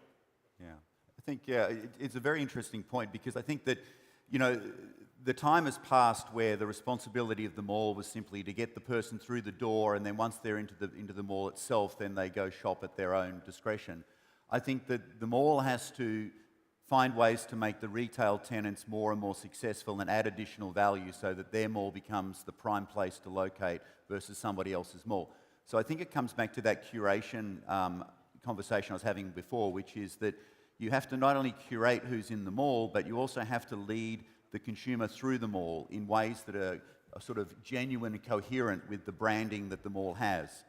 And I think that's where the real sort of value add sort of comes, is how do you engineer those experiences and those journeys through the mall, and then that all becomes a very rich source of data that Asma was speaking about, and that data in turn can be monetized and given back to retailers to say, if you are tenanting in my mall, I can not only tell you who came to the mall, I can tell you what kind of experience they had in the mall, and how I pushed up the dwell time, how I engineered the experience, and that in turn is useful to help you make decisions about merchandising, about engaging in other activities like pop-ups, whether they be physical or digital. So I think that's where the trick really lies, is how do you add that additional layer of value on top of just simply the fact that you got the consumer into the mall space itself. We're going to have to wrap up the discussion fairly shortly because time is against us. I'm going to ask each of the panelists to conclude with one final thought. Either tell me one particular problem that you're working on and a potential solution, or a bold prediction for the future. And I'm going to throw you in at the deep end, Asma, with that. Either a problem and a solution you're working on, a specific problem and a solution you're working on, or a bold prediction. So I'll go with a bold prediction, and something that I touched base a little earlier is that I think that in the future, with the way that companies, industries are evolving, and I give the example maybe of Kareem that has now introduced insurance services, every company is reaching into each other's space.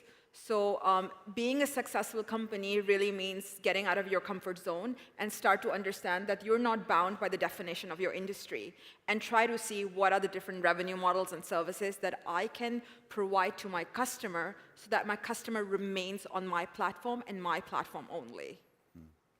Owen. I think back to some of the other things I was saying, I think I look at this like this. You know, there are things we like to buy and there are things that we don't like to buy. And a great example is fuel. Nobody likes the idea that they're going to rush down to the local Enoch petrol station and fill up their car. And so the market is addressing that, and Carrefour here in Dubai is an example of that, to take the friction out of it and to make that smoother. I think that that model of taking the friction away from the things we don't necessarily enjoy buying but we need is going to be the way ahead. So that's where I see the shopping malls playing that key role in that replenishment economy. I think that's where things are going to head in the near future. And finally, Seda. I think with 5G at our doorstep, we are basically at the cusp of a revolution of data. That's going to finally show us amazing examples of machine and human working together. So I think from our perspective, we want to be part of this journey, and then we basically want to create a data-driven ecosystem with the objective of amalgamating physical and digital. We'll leave it there. Thank you very much indeed. Please show our appreciation to all of our panelists. To Asma Shabab from IBM, thank you very much indeed. To Owen Farrow from IBM, and you just heard from him there. To Saila Bereman from Al Fawaniya Properties, or Remol as we know it better, opening, as we heard, in Q1 2021.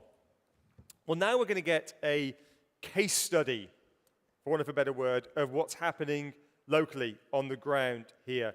Shaloub Group will need no introduction to people who are based here in this region, but for those of you who are traveling from out of town, it is one of, if not the largest luxury retailers in this region with a decades-old history. Some of the brands that it represents, either through franchise agreements or joint ventures or various other structures, include Louis Vuitton, for example, one of the world's most luxurious brands. It also, and I think this is significant, has a number of its own brands as well, which coexist side by side.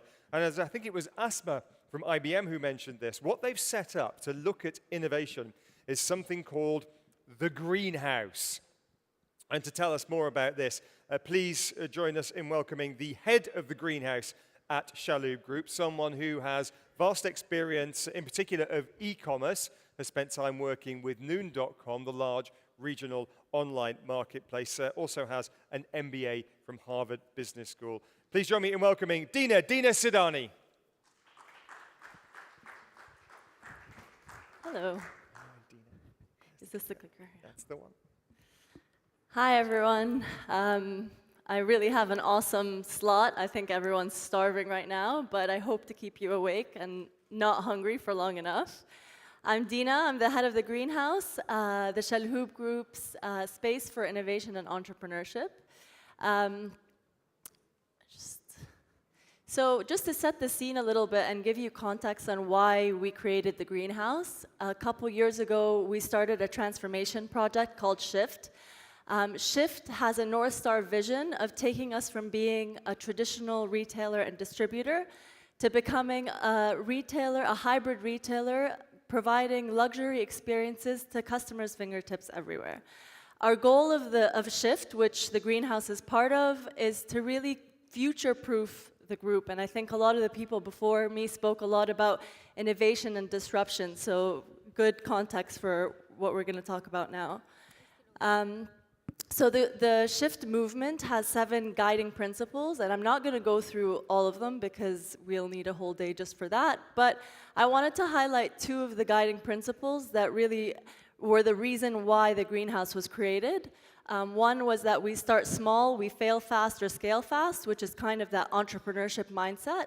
And the second is that startups are our allies. And from that, we created the Greenhouse. So why really did we do it?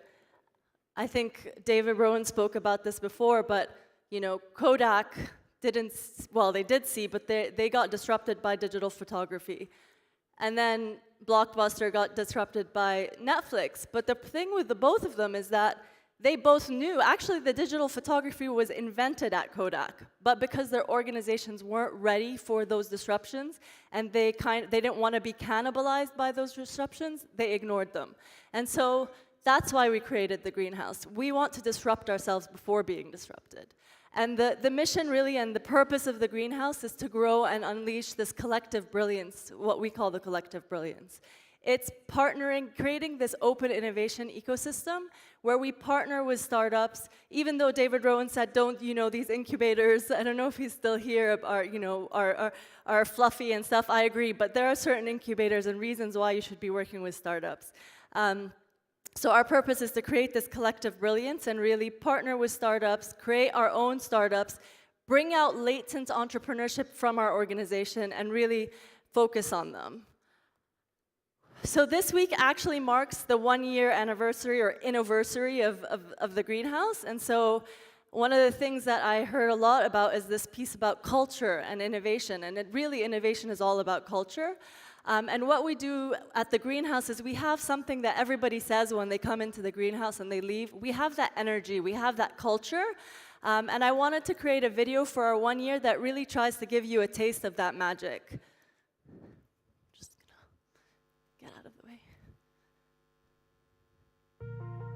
It's been challenging, exciting.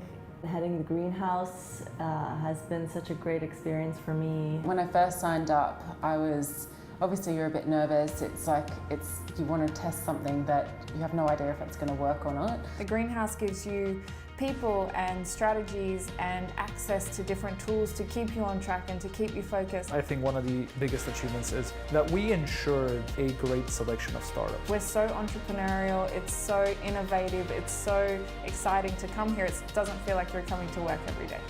We felt that within our group we could innovate and create all those new ideas. It kind of shows in all the attention we're getting from all over the world that we're doing something super unique in the region and globally. The one word I say is proud of the group.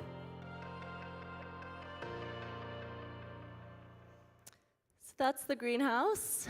Just to give you a little bit more detail on what we do, we run 3 key programs at the greenhouse. The first is a Retail Technology Solutions Accelerator, where we go in-house to our brand managers and we understand from them where their pain points and challenges lie and where their priorities are for that period. And then we go out and find startups who are solving those problems in an innovative way.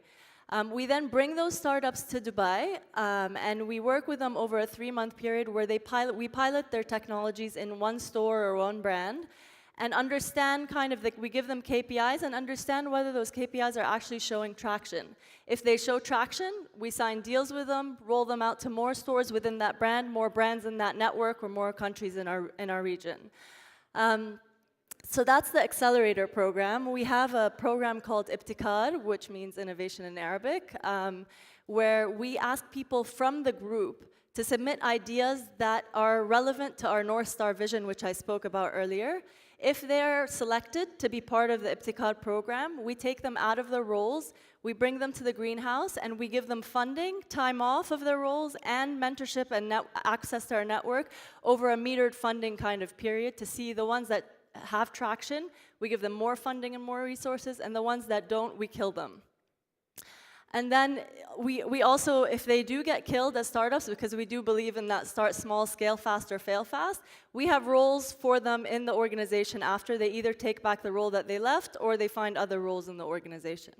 And the third part, and we heard a lot about this as well, is the community aspect. We try to do what we call this cultural osmosis. So we try to have as many touch points between the entrepreneurial ecosystem and our corporate brand sponsors and brand managers so that we can create that agility and learn more from startups how they have that agility. So those are kind of the 3 key programs we have. And so to give you a little bit more about what's in it for us as a group, number 1 is this culture shift, this cultural osmosis. It's really tangible what you can see at the greenhouse in this cultural osmosis where we work with the startups, we see how they make decisions quickly, we see how they innovate, and we try to do the same. The other one is continuous improvement, so this concept of incremental innovation. So through the accelerator, we're able to improve our customer journeys by partnering with these retail technology startups who find ways to either give us incremental revenue or to do some cost savings and cost efficiencies. And I'll give you some more examples about that later. Then you have the disrupt ourselves piece, which is through Ibtikar. You know, we look at disruptive business models, and we try to disrupt ourselves first. Then all of this is very helpful in keeping our finger on the pulse of innovation. We're always aware of what's going on in the market of retail all over the world because of our programs there.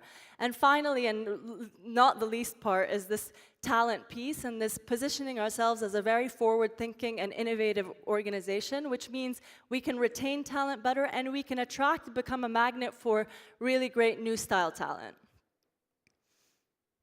So what have we done in the accelerator, and what have we achieved so far in the past year? We've had 2 cohorts of 5 startups each. We've had over 200 submissions for the applications for the startups. We've had 10 of these startups come from 10 different countries. And I think some of them, just to give you a few of what we've been testing, we've had in-store analytics companies, we've had a content collaboration tool, we've had an order management system tool, we've had AI for inventory management, we've had an AI for styling. So there's a long list, and one of the things we're super proud of is that we've been able to source 2 of the foundational technologies of our hybrid transformation through the greenhouse. And then you can see that when we first started the greenhouse, we were hoping to do 3 out of 5 pilots for each of the startups, and we were able to do 8. And that's to show you really the demand from the organization of really wanting to innovate and really adapting and adopting this kind of mindset. And you can see some big names up on the presentation. We have actually signed or are signing at least 13 agreements with these 10 startups. So we are doing things that are adding value to both the startups and the organization. And we've had over, I think in less than a year, we've had over 50 events at the greenhouse with 1,000 guests visiting us. So to make this a little bit more on the ground and less fluffy, I wanted to give you a case study of something we did. So Store DNA, a startup that's focused on in-store analytics, they combine and merge data from camera vision and blend that with in-store transactions and staff allocation data to give us actionable insights on improving the customer journey. So really what it does is it's like a Google Analytics for in-store.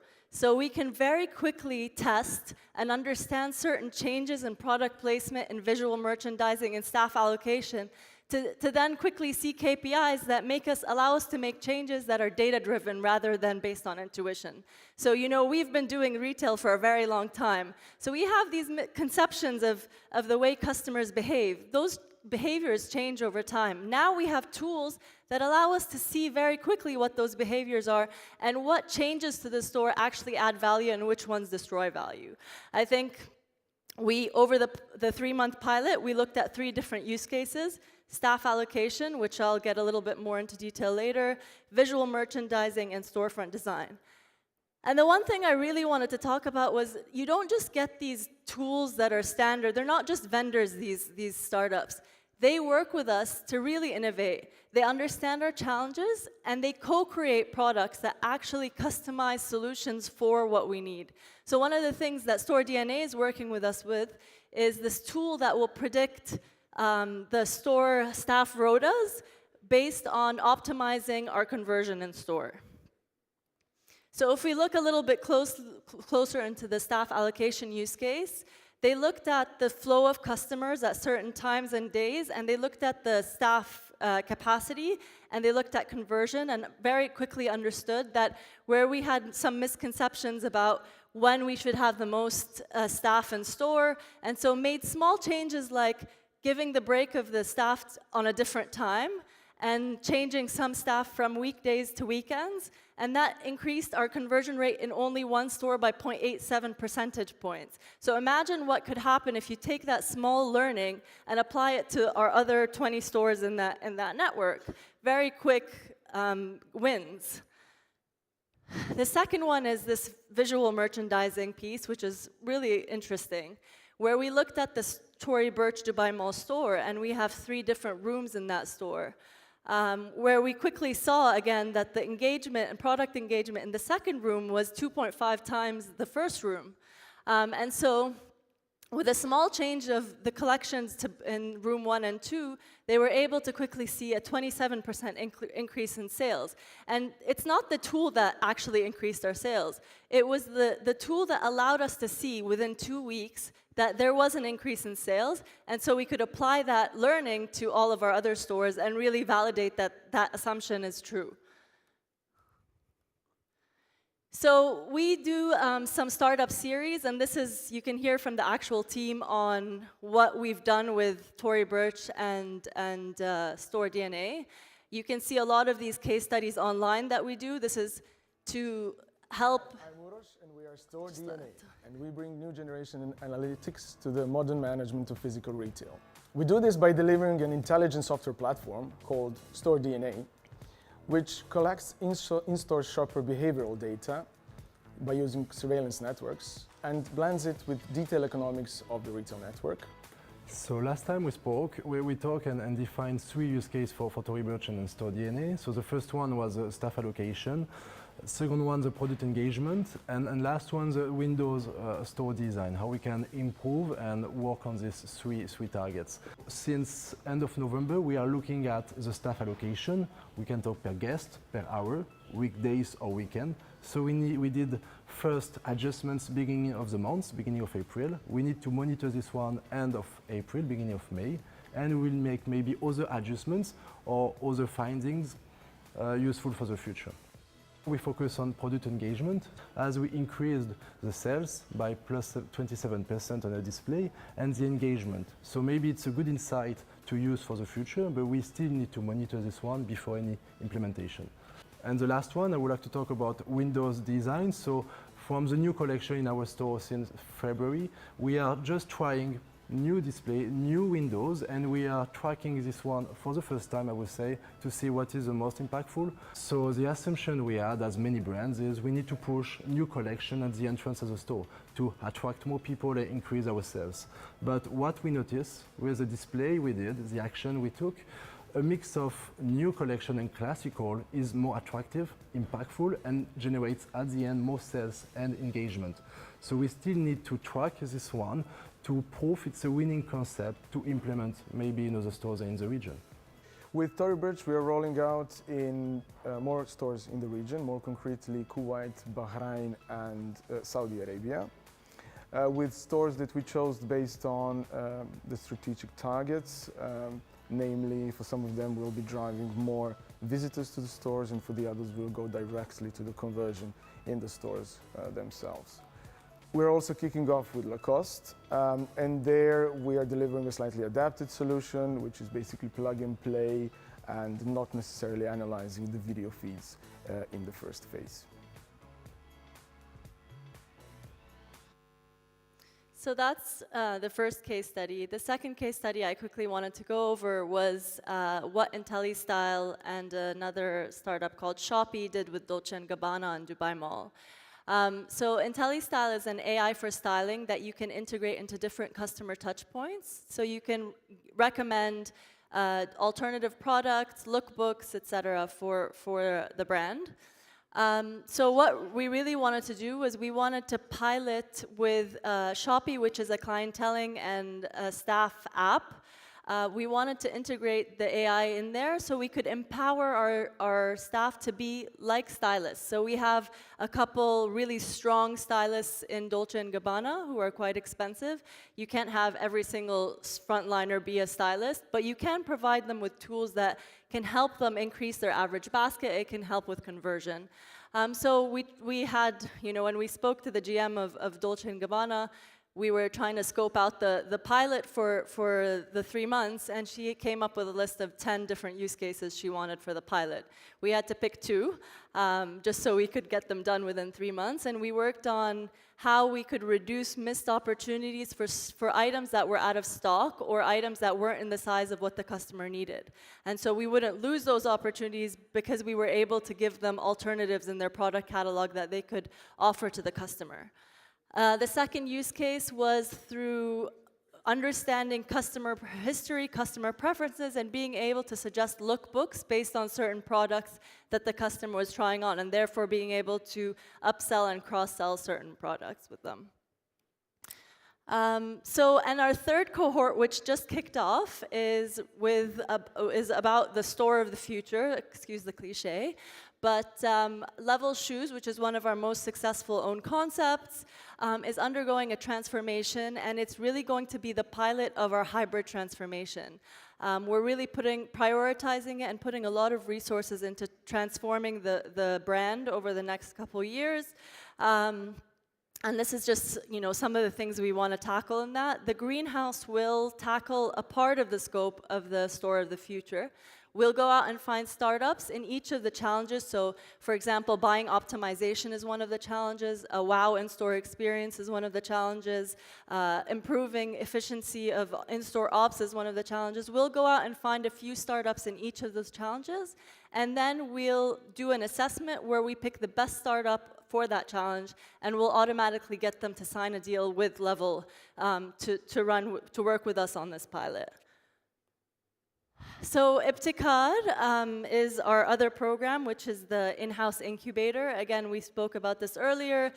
We do a metered funding process. We bring the employee from the group into the greenhouse, and we work with them on this metered funding process. And I'll get into the metered funding process next.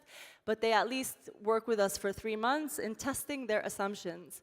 And really, they propose a hypothesis of a disruptive business model, and instead of just, thinking about what we believe about the disruptive business model, we go out and test it and understand whether it would work or not. We give them support, mentorship, and access to our full network, and the whole organization is super supportive of this program. So how do we do this? We I don't know if people know about the lean startup methodology, but we apply the same thing here. Instead of creating, a $1 million website, we do an MVP, a minimum viable product, and we understand from customer feedback how to improve the product if there is customer traction, and we go through this metered funding process. So we have a transition phase where we move the person out of the role into the greenhouse, but they can also start working on their MVP. They spend 1 day a week with us, where we work on their business model canvas, we work on design thinking processes, etc. And then they come to work with us for 3 months in what we call the proof of concept phase. And at the end of each of these phases, we have a go, no-go trigger, where we have an advisory board that decides whether they've shown traction for their idea or whether they're the right entrepreneur to lead this idea. And if they do show traction, we give them more funding and more time off to work on this idea. So far, in about a year and a half, we've tested 6 big ideas, and 50% of them are still active. 50% of them we've killed off.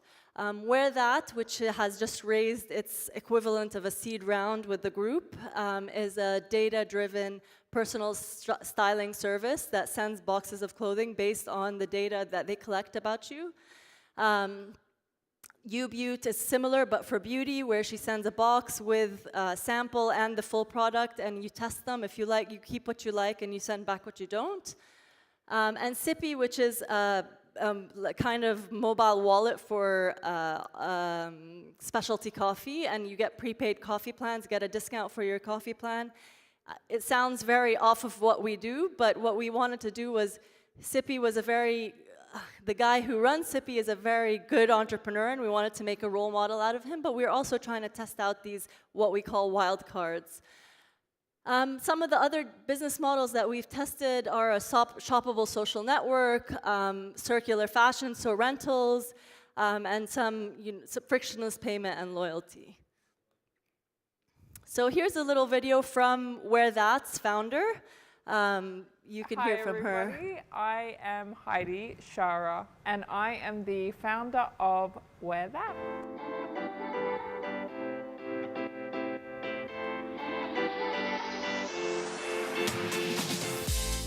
I absolutely love Wear That. I think they actually know exactly how to dress a real woman. Hi, I'm Vanna, and I'm a stylist at Wear That. So today what we've done is we've styled a basics box. So we consider where you're going, what you're doing, your body shape, your mood, your occasion. If you work in fashion, we can do very trendy looks. I signed up to Wear That because I often struggle with my work wardrobe. I own a closet where half of it is black and the rest of it is just versions of the same thing repeated. So I needed someone to kind of break me out of that. Everyday girls were just struggling on how to put outfits together. So I wanted to create a platform where they could come to and we would solve that problem for them. Whenever I'm styled by them, I feel very sexy, very confident, and I actually feel very bold as well.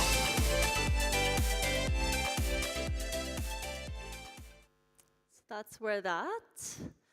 And I just wanted to leave you because I think a lot of people are starting to think about having these innovation labs, and with the learnings that we've had over the past year, some do's and don'ts. Do give full support from senior leaders. I think one of our key success factors is that Patrick Shalhoub is always at the greenhouse. He's always pushing up for us at the greenhouse. He attends all of our events. He comes to mentor the Ibtikarians. He comes to meet the startups personally when they're in town. And so we really get great support from him, from our Chief Transformation Officer on this initiative. Without that, these initiatives wouldn't get anywhere. You need to play as a role model for your organization that startups are important, that innovating is important. Separate it from the bureaucracy of the organization. I think David also covered this of like, be agile. You can't have the same policies and procedures that you have for an innovation lab that you have for the whole organization, or you will kill all the startups and you will kill all the entrepreneurs inside that innovation lab. Share data and challenges. What we saw and what I talked about is that one of the best things we've gotten out of the accelerator is because we've shared these challenges and pain points that we have in our brands, we were able to get very tailored, customized solutions from startups to be able to solve those problems in a very creative way. Do not make this a PR stunt, even though I'm up here talking about it, but don't do it just for the PR. The reason that most accelerators and innovation labs die are because they're done just for the PR and not for actual substance of what they're doing internally. I think we've gotten so much PR from the greenhouse, we haven't asked for that PR. We've done things that are actually impactful and that got us that PR organically. And then don't outsource it to a third party. If you are going to do it, you are going to be approached by a lot of these big accelerator players.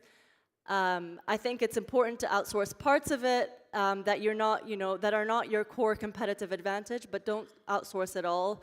I think depending on your objectives, it's really important that there are people who know the organization that work in your incubator innovation lab to be able to navigate certain to navigate the organization. Thank you. Dina, fascinating examples. Thanks very much indeed. Thank We're going to you. have to leave questions till over lunch because time is against us. But I, for one, have got many of them. Yeah, don't steal the clicker. That's very, very bad form. We don't need it. We have cool technology at the greenhouse. Listen, we have got some awesome content before we break for lunch. We have got, in about half an hour or so, Digital Gets Physical. And that, I have to tell you, is with the CEO of one of the world's leading retail and branding consultancies, Fitch. David Blair will be up here sharing his thoughts. And then we're going to wrap up with a live demo on stage. But first of all, I've been looking forward to this one all morning.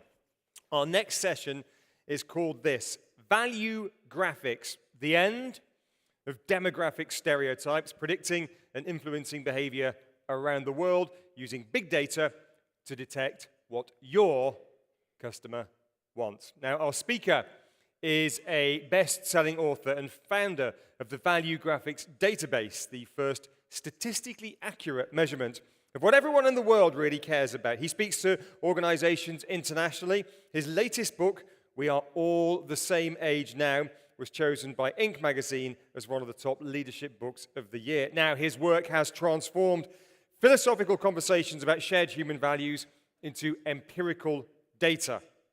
Now, we can use facts instead of intuition to understand the target audience, and that means we can dramatically increase the effectiveness of every dollar and every hour that we spend. Douglas Coupland says David can see the patterns in the noise and tell us what the real signal is. Dorian Carroll, the VP of mobile shopping for none other than Amazon, says the following: he knows how to understand, reach, and motivate target audiences more effectively and more efficiently. Ladies and gentlemen, I think we're all very keen to hear what this speaker has to say.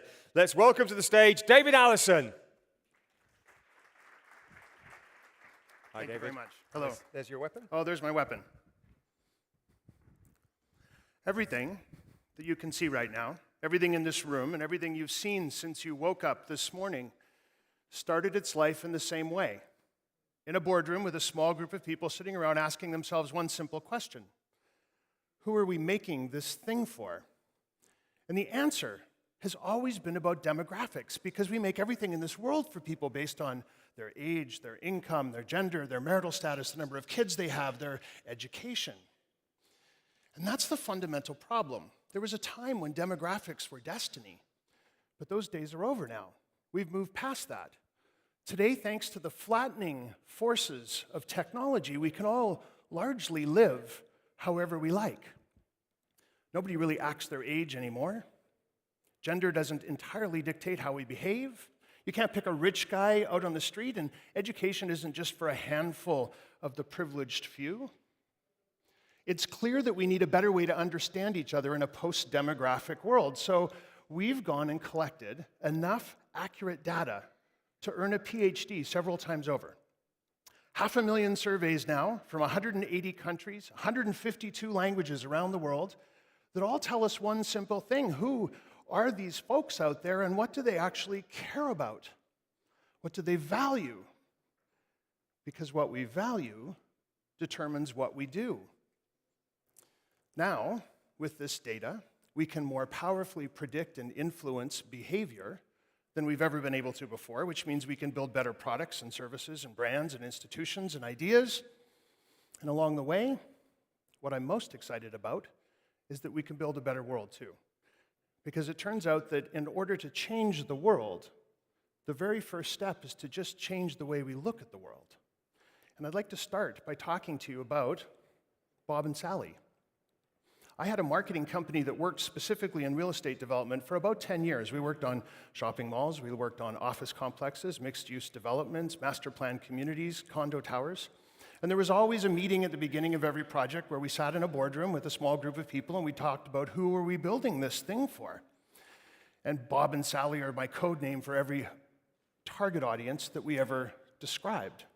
Someone in that room had generally gone to the trouble of writing up a little story about someone named Bob and Sally, or whatever their names happened to be, and that they were, I don't know, let's say, almost on the verge of retirement and living in the suburbs and thinking about downsizing to a single-family home and moving into a multi-story building in a dense urban environment and changing their life. And their kids had left the nest, and they were driving a minivan, and they liked this brand and that brand and this brand. We had all of this information about who these people were, most of it made up, most of it just from intuition and gut.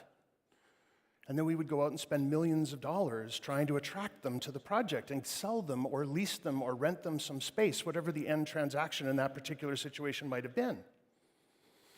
And then 2 years would go by, 3 years would go by, and we'd go to the ribbon cutting, and I'd look around the room, and there wasn't a single Bob or Sally there. We'd just spent $3 million talking to a whole bunch of people who didn't show up. Now, the place had sold out. It had leased up. It had rented out. So it was a success, but not for the people that we thought. It turns out, and we have data to support this now, that roughly 90% of that money was wasted. 90% of it just went off into the ether. We were using 10% of those budgets to actually talk to the people who cared enough to come and actually participate in whatever the transaction we were trying to promote happened to be. Now imagine if you took that 90%, you were able to do something else with it. If you were able to take that 90% and actually talk to the people who you knew were going to come. Or You took that 90% and you used it to make the product more impactful and better for the people who you knew were going to be there, instead of spending it just throwing it out there and hoping that some of it stuck. This is the problem. We always start with this sequence of numbers, and I don't think I even need to read these out loud for us all to know what they are. 18 to 24, 25 to 36, 37 to 45. They're so ingrained in our minds ever since we went to school that these are the correct age categories, and the first job we have to do when we start something is to figure out which one of these categories our audience falls into. And then we start making stuff up about them. It's kind of a hard thing to believe when you think about the logic involved here, that somehow when you go to bed on the evening before your 46th birthday, and then you wake up in the morning and you're 46, you're somehow a different person than when you went to bed the night before. You're in a whole new category, and we need to treat you and talk to you in a different way than we did yesterday, because you've been once more around the sun on this rock that we live on. It doesn't make any sense. And to do that to entire generations of people, there's an interesting fact on Wikipedia. You share your birthday with roughly 18 million people on this planet. Now, what leap of logic would make us think that we have anything in common with any of those folks? But somehow, those ideas, and not just about age, but about income and gender and marital status and number of children, they've permeated every business practice to the point where we're paralyzed until we think we have an understanding of our audience based on these descriptive categories, these labels that we put onto people. In fact, though, if we look around the world and see how often people agree with each other who fit into some of these categories, it's quite a shocking number. So we have, again, 500,000 surveys now around the world, 180 different countries. We're statistically accurate for the globe.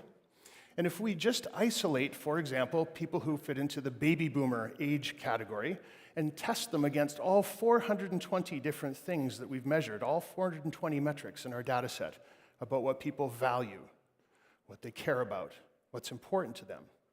Baby boomers agree with each other a whopping 14% of the time. So if you're going to target baby boomers with a real estate development, with a shopping center, with a commercial enterprise of any sort, you have at best a 14% chance that you're going to get them. Generation X agrees with each other 15% of the time, and millennials, who we can't seem to hear enough about how different they are, how special they are, how millennials need us to change our HR practices and our marketing and our products and services and brands because they're some sort of a unicorn in the enchanted forest that we've never met before. Millennials only agree with each other 13% of the time. That means 87% of the time, millennials disagree with each other about everything. How can you target a millennial when they disagree on everything 87% of the time? It kind of begs credulity when you think about it from that perspective. Now, the other point I'd like to make is that all of us in this room, all of us in the world, we agree with each other about 8% of the time just because we're alive and we're breathing. So you have to subtract 8% from these numbers, and that shows you how much more effective you're actually being by targeting a demographic category. Your ROI is roughly 7, 8, 9% at best. That's not a very good number. I'm going to tell you a quick little story called 3 Friends in an Alley at Midnight, because this is the solution to demographic stereotypes. It all starts with this story. 3 friends are out having a good time one evening. They're out a little bit late. They may have had a drink or two, and they've decided it's time to leave. They're walking down the street. They're being loud. They're punching each other on the shoulder. They're having a good time. They haven't seen each other for a while. They're very happy to be together. They turn a corner, and suddenly there's a dark alley. They have to make a decision. What are we going to do? Friend number 1, the only thing we know is that friend number 1 has as a primary value adventure. Of course, friend number 1 thinks it's the best idea in the world to go down this alley late at night, dark, after we've been out having a couple of drinks with my friends who I haven't seen for a long time. How could there be a better way to end the evening? Friend number 2, the only thing we know for sure is that friend number 2 has a primary value of safety.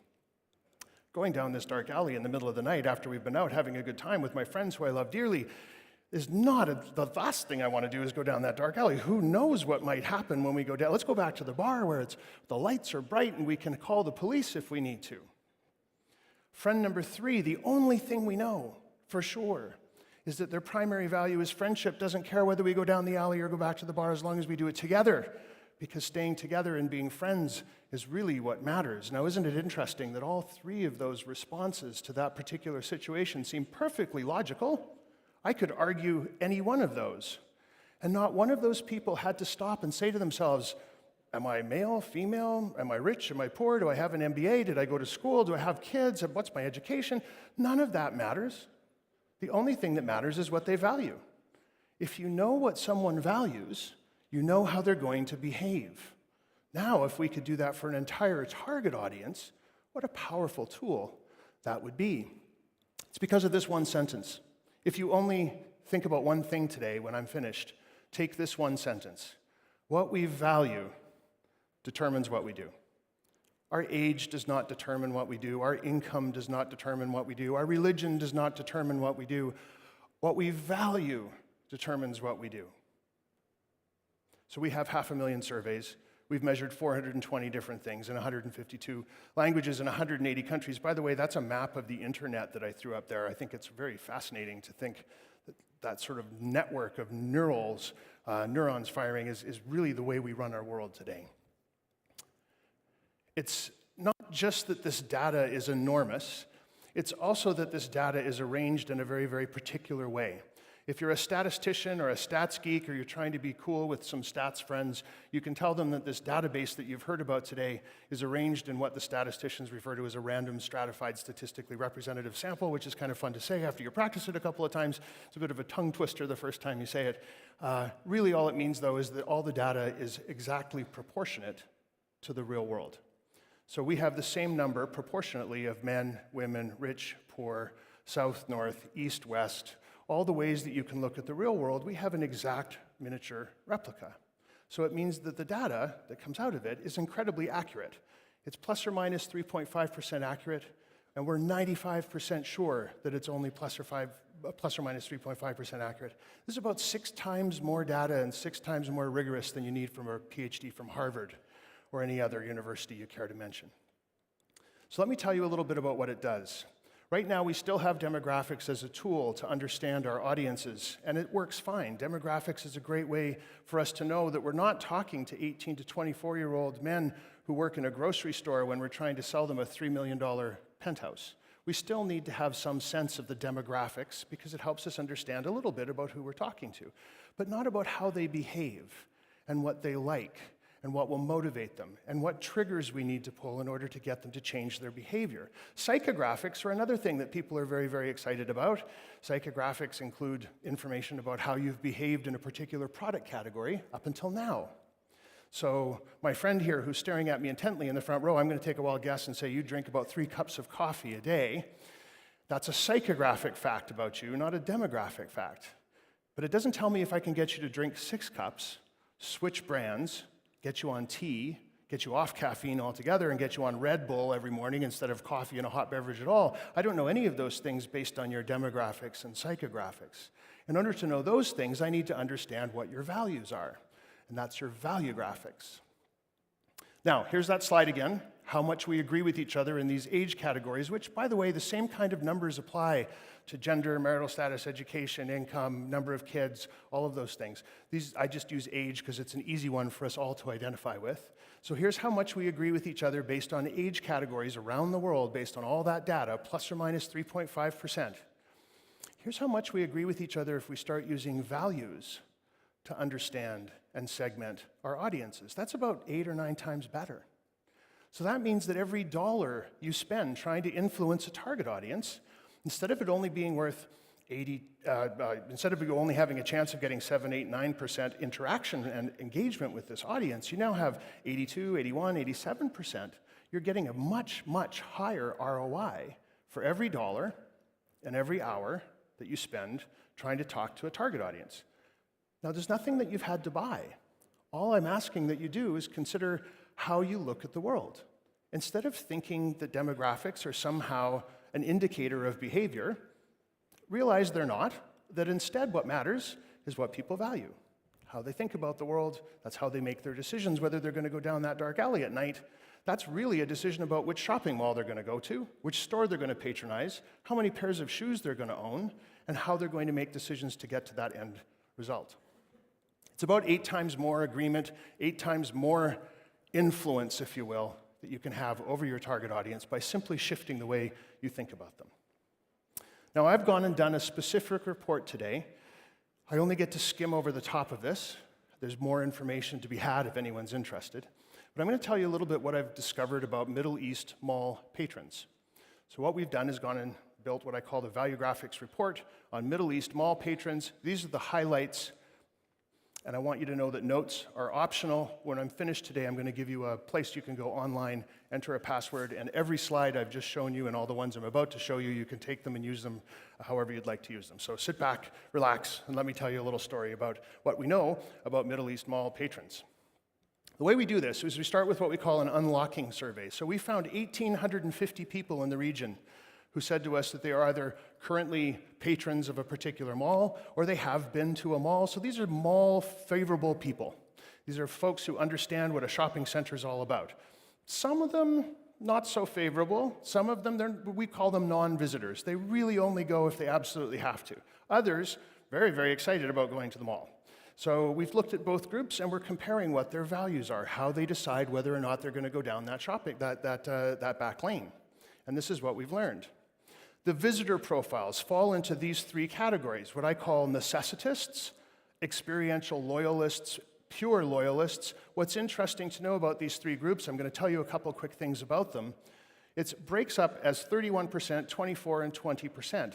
It's not that big of a difference. Now, there's a few splinter groups in there. That's 25%. Those are people who, they only 1% of the population, 2% of the population. It's too small to worry about. We've got 3 big, ripe pieces of low-hanging fruit on this tree that we can grab, that we can make a difference by understanding what their values are and how to get them to come down the back lane, what we need to say. So let's take a look. The necessitists. Here's a few quick things we know about them. This is 31% of the people who are loyal to a mall, people who are very excited about shopping. These are visitors. They want things to be fast and convenient. When we ask them, what one thing would you do to your shopping center to make it better? They said, I want it smaller because that's faster and convenient. So we're not going to all go and take part of our mall out, but what can we do to make it feel like it's faster and convenient, make it feel like it's smaller for this 30% of the folks who are coming or looking for this? They want it to be a quick thing. They come a couple times a month. They don't have any debt. They don't believe in accruing debt, no matter how badly they want something. They're very sentimental about memories. They have things that have happened to them that relate to shopping and relate to shopping centers, and they're quite sentimental about those things, and they consider themselves to be very spiritual. The next group, the reward loyalists. This is 24% of the market.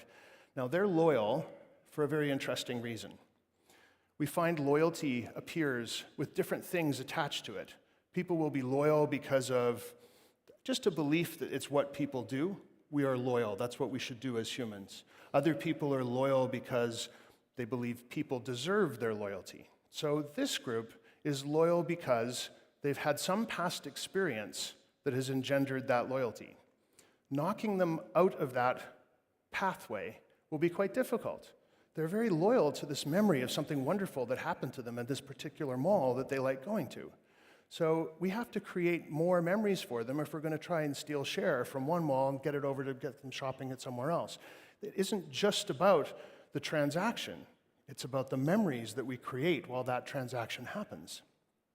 These folks are very organized planners. They only come to the mall about once a month. They're not browsers. They don't really care about the windows. They don't really care about just hanging around in the food court. They're not there to have a good time. They're loyal, and this is where they go because this is where they go. Something good has happened for me here before, and I expect it will continue happening. The pure loyalists, the third group that we'll talk about, they're loyal because loyalty. That's just what humans do. They have a thing, one of their core values, that doesn't show up very often when we talk about commercial enterprises, is meeting basic needs. Now, those of you who are familiar with Maslow's needs hierarchy, you can see a direct overlink here. This is the bottom layer of Maslow's needs hierarchy. These people are concerned about getting food on the table, getting the kids out the door, making sure everybody's got clean clothes on, and that their day is going the way it is meant to be. That's their primary concern as they go through their day. So if you're going to help them, you need to be aware that that's what's going on in their mind. That's what they're deciding whether or not they're going to go down that back lane. how they're going to make a decision about whether they patronize your establishment or someone else's. They are window shoppers. I think there's a direct correlation here between being a window shopper and worrying about your basic needs. It's kind of like going to a bakery and just smelling it. It doesn't cost anything. I've had a good time, and I feel like I've had some sort of bakery in my life, but I haven't had to spend anything. So window shopping is a way to perhaps feel like I'm shopping. I'm part of an experience. I'm building something here. This is interesting. I could spend time with my family and my friends, but I don't have to actually spend any money. Now, we only visit these folks when they need to. They consider themselves to be light workaholics. That's, I don't take a reported number of hours per week very seriously, but these folks do say to us that they work a lot. So that has to be taken into account when you're thinking about who they are as well. Now, quickly, let's compare to the people who don't come to malls, because I think there's some opportunities to change their mind. Here's what we know about them. And then I'm going to wrap this all up into a nice little package and tell you those few values that you need to be focused on to get more people to come to your mall more often. First off, the non-visitors, we have better optionists, we have what I call the elsewhere loyalists, and we have the haters. Of course, again, there's those splinter groups, those few percentage points here and there that we really don't need to worry about, because those first three groups are 32%, 29, and 21% of your market of people who don't come to malls that I think we might have a chance, except this group. The better optionists. So 30% of the people, 32% of the people who don't come to malls right now, just like, why would I need to go to a mall? They just don't see a need whatsoever. I think they're going to be a very hard group to influence. We probably don't need to be spending a whole lot of time talking about them. The elsewhere loyalists, however, I think are very interesting, and anyone who's in leasing or thinking about what the merchandise mix is within a particular shopping center should take note of these folks. They're very loyal to small family-run stores and markets, not loyal to big brands, not loyal to chains. They're loyal to anything that gives them a sense of dealing with an individual, with one person, with a human. They're looking for human connection and interaction. They will go to a mall occasionally. They bond and follow individuals. So within a particular store, they're coming into that store because the woman who always looks after them in that store, her name is Nancy, and I can't come here without Nancy being here because that's who I'm loyal to. I'm not loyal to the store. If Nancy leaves and goes to another store, I'm probably going to go and see Nancy at her new store instead of staying loyal to this particular store. All good information to know about this group, and I'll get back in a moment why I think this group is something, is a group that we can influence. And then there's the haters, who I also think we are able to influence. They hate mass-produced experiences in chain stores in general. They're not interested in spending their time in something that feels like it's manufactured. They want things to be authentic. They want things to be real. They want to be at the souk. They don't want to be at the mall. They might come once a year if they absolutely have to, because there's nowhere else to get the particular thing that they're looking for. They're very, very social. This is key. And they're self-educators. They're willing to learn, which means they're willing to change their mind. So this group, we have hope that we can do things with this group. Now let's talk about, for all 6 of those audiences, the 3 who already come to malls and the 3 who don't, what are the values that trigger their decisions? So we've just given you so far a little bit of demographic information, a little bit of psychographic information. Again, our report around this group is much deeper. I'm just skimming over the top here. If we take all of their values and mash them together, and we only focus on the ones that show up at least twice, we have 6 different groups. Each group will have 3 or 4 values that are unique to them. We've compared them all and said which values come up at least twice across the whole board. Now, there's other ways you could approach that information. You could say, I'm not interested in trying to convert the folks who aren't coming now. I'm only interested in getting more per visit out of the folks who already come. That's fine. That would be a different approach. For today's conversation, what I've done is said, let's pretend we're just going to try and increase traffic from everybody, regardless of whether they're currently coming or not. We put all their values together in a basket. Here's the ones that show up over and over again. There's always a togetherness value. Everywhere in the world, every industry that we work with, there's always a togetherness value, and I think that's quite hopeful, frankly. The most important value for any of us, regardless of what we're talking about, is some form of wanting to be part of something larger than ourselves. It comes out in flavors like family, relationships, community, friendships, all different things like this. And for this audience, it's all about family. Family is the way they get their sense of togetherness. Okay, let's just stop there for 2 seconds. If you're going to take that and turn that into a tactic, turn that into a strategy, your enterprise needs to be, more than any of these other values that we'll talk about in a moment, your enterprise needs to be focused on how do I make this feel like your family is going to be better off because you are here than if you weren't. Family is everything to this particular segment that we're talking about. Morality. I want to dwell on morality for a second. I'm pleased to tell you that this is the first time in all the work we've done around the world, morality never shows up. And in fact, here in the UAE, when we started to dig into the data set, we see morality very, very close to the top. The only other place in the world where morality has anything to do with how people make their decisions about how they live their lives and whether they're going to go down that dark alley or not is in Africa. It doesn't even exist in the United States. Canada, it's very low down the list where I'm from. Morality is an enormously important value here. We have family, we have morality. We move to loyalty and personal responsibility. If you can find a way to build your offering, program your shops, think about your marketing, the experience that people will have, all you need to do is trigger those values, and they'll decide to come down the alley that represents deciding to come and patronize your establishment. Nothing else matters. For this audience, you don't need to be thinking about price. You don't need to be thinking about environmentalism. You can if you would like to. It's not going to hurt. But these are the only things that they really care about, that they use to make decisions. It's like the world's biggest grocery store. Up until now, we've been wandering around in that grocery store saying, what do we think people are going to want? Well, cinnamon. Everybody likes cinnamon. Let's try that. And the guy over there, his enterprise, he uses bananas, so we'll get some bananas. And we put a few things in our grocery cart, and we go home, we try and make a meal, and we hope somebody's going to come and enjoy that meal. What we've done with Value Graphics is we've gone and done the grocery shopping for you. And we've said, these are the 4 ingredients you need to worry about. If it's not in the grocery bag that I've just presented, it's not important. It doesn't show up as statistically valid in the data. So anything that's not about those few things that are in the grocery bag, they're unimportant. They're fine if you want to, but they're not going to move the needle for you in any way whatsoever. So the big question is, what's for dinner? I'm going to give you a couple of quick examples. This is an example from the banking industry. I call it the Jason Bourne bankers. This is a micro case study. I hate the word case study because as soon as you say the word case study on a stage as a speaker, everybody's eyes close. So this is a micro case study. I'm only going to tell you these 2 values, status and relationship, came out for this particular sector of the economy, which is people who still go to a bank.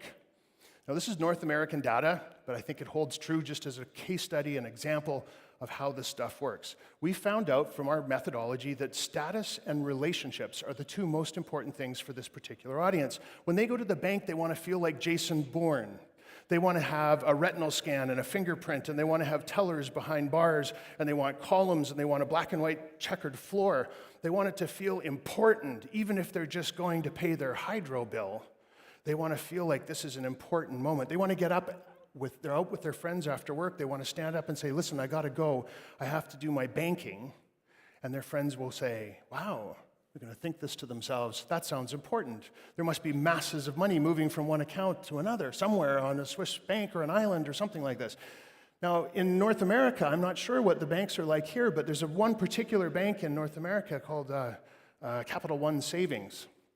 And they've just spent Lord knows how many millions of dollars, hundreds of millions of dollars, converting all of their physical banks into coffee shops. So you go into the bank, and your banker will be making you a cafe au lait or an espresso while he's talking to you about your retirement savings plans and bringing you a cookie. For the Jason Bourne bankers, there couldn't be anything worse. These folks in that boardroom, I know what the conversation was. They were sitting around the board of directors and they said to each other, we want millennials to come to our bank. Well, what do millennials like? Coffee. So let's be a coffee shop. So $100 million later, they've all got coffee shops, and nobody who fits into this category, these particular bankers, the Jason Bourne bankers, they're not going to go. It's an opportunity, though. There isn't a single bank chain that I'm aware of in North America or any of the other places in the world where we've worked that are trying to be exclusive, upscale, important, that are filled with status and makes me understand that I have a relationship with this particular brand. I think it's a wide open opportunity to bring back some of those old-fashioned ways that we think about banks back in the day. So what can we make? What are the buttons we need to push to make things happen in shopping centers? So here's your grocery list. Here's the only things that matter in that bag: morality, loyalty, personal responsibility. And when non-visitors, meeting basic needs came up more often than it did for visitors. And then that togetherness value of family. There's really only two big questions that come out of this that you need to take back and talk about with your teams internally. I would suggest you start a brainstorming conversation internally with these two questions. How can we take and amplify the values that we know are important for our visitors? How can we turn up the volume? We don't need to be turning up the volume on anything unless it's in that grocery bag. But how can we, for the things that are in that grocery bag, make things louder, make things more obvious? And secondly, how can we expand what a mall is so that we can include the things that non-visitors are looking for? They want to be loyal to small family-run shops. Why don't we have some small family-run shops in our shopping center? Give them an opportunity to have the best of both worlds. I think we'd be able to win some converts from the non-user category quite simply. I'm going to wrap up with a couple of quick slides here that are just about what we're trying to accomplish in the world. I believe that a future that's built on the values that we all share as human beings will be a much better future than the one we have where we're all building everything based on demographic stereotypes that we now know statistically don't hold true. So they're not working for us, and they're divisive. So really, it's time for us to get past demographic stereotypes and move into a world where we're using information about what people actually care about, how they make their decisions. And if we do that, if we're successful at that, maybe this will be the new beginning. Everything in this room, everything you can see right now, and everything you've seen since you woke up this morning began its life in the same way, in a boardroom with a small group of people sitting around asking themselves one simple question: who are we making this thing for? And the answer is always about what they care about, what they value, what they think is most important in their life and in their day, and for the people that they love. I, for one, think that this will be a much better world than the one we have right now. So, to change the world, we must simply change the way we look at the world. If you'd like all my slides, go to valuegraphics.com. On the client login page, you need to put in a password. The password is MECSC for obvious reasons. It'll be up there for a couple of days. You can download the PDF file. You can also find a way to contact me on that site if you have any questions. I'd be happy to answer them. And I'm very, very active on LinkedIn, less so on some of the other channels, but please feel free to join me and have this conversation online wherever you like. And lastly, my book is available on Amazon.com if you'd like to buy a copy and learn a little bit more. Thank you for inviting me to be here. David, thank you very much indeed. Thank you. Fascinating insights there.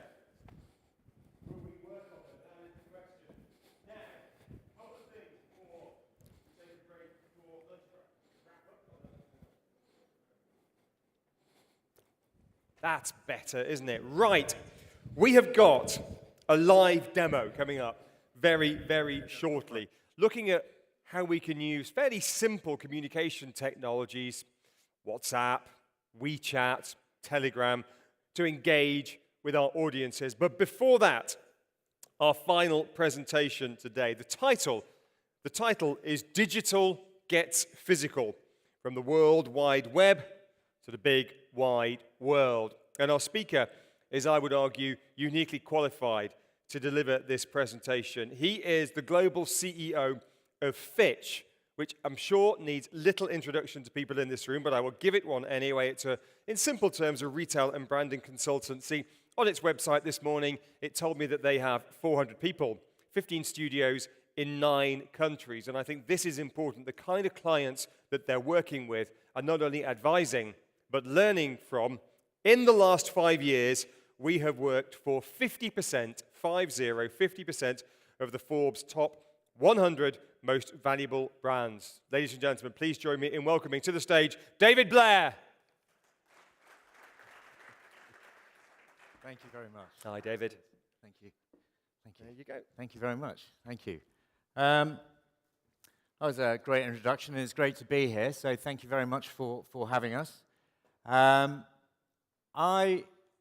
You've just had a bit of an introduction about Fitch, but for those that you don't know, before we get into the meat of this presentation, just to reiterate some of those points, we were founded in 1972, so we've been around for quite a long time.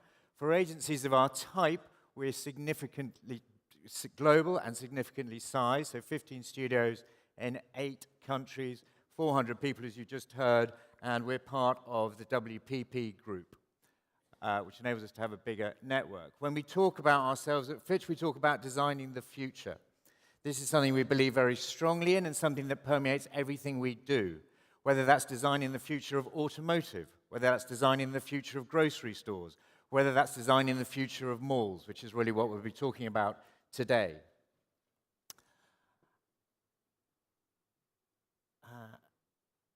This isn't clicking forward.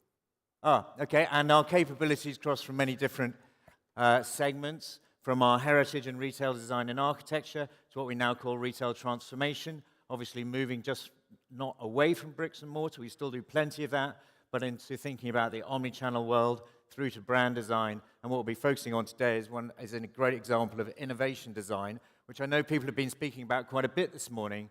But for us, it is really, really thinking hard about how we can work with brands, how we can work with retailers to create products and services that really genuinely respond to the needs of today. But before we do that, I'm just going to show you a quick overview of some of our more recent work.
So as I hope you can see, lots of different sectors, lots of different types of retail. But most importantly, I hope you gathered from that the importance of how we see combining the physical and the human and the digital aspects of retail together to create genuinely compelling experiences. And we do work a fair amount, and this is what really we're here today to talk about, across what we call destination experiences, large format retail, malls and the like. We've recently been working very closely with Battersea Power Station to reimagine what that's going to be like. It'll be probably the most exciting mixed-use environment when it finally opens shortly. And we've been working closely with Land Securities to reinvent some of their malls, some of their retail centres that feel a little bit tired, whether it's putting things like, if you see the Trinity Mall there, the world's first ever food hall based around street food, something really exciting and engaging. And we also have a product called MXP, which we put across many malls, including K11 and other things like that. But really today, I want to focus on what we've been doing recently with Macerich, which I think is genuinely transformative. And when we talk about innovation design, as I mentioned earlier on, this is something where we use our design thinking to think about where is the future of what our clients are trying to achieve going, what are the issues they have, what are the problems they need to solve, what are the opportunities they can take advantage of. And we've worked very closely with Macerich over the last couple of years, and I want to take you through what we have done to solve some of their problems. And that's what we are really about today, which is talking about going from the World Wide Web to the big wide world. So Macerich. Those of you, I'm sure you'll be very familiar with Macerich, one of the biggest shopping mall operators and shopping mall owners in the US. They have what many of you, I'm sure, will have is a particular concern at the moment, particularly in the West. Shopping malls need more new tenants. there's a lot of empty space in shopping malls around the world.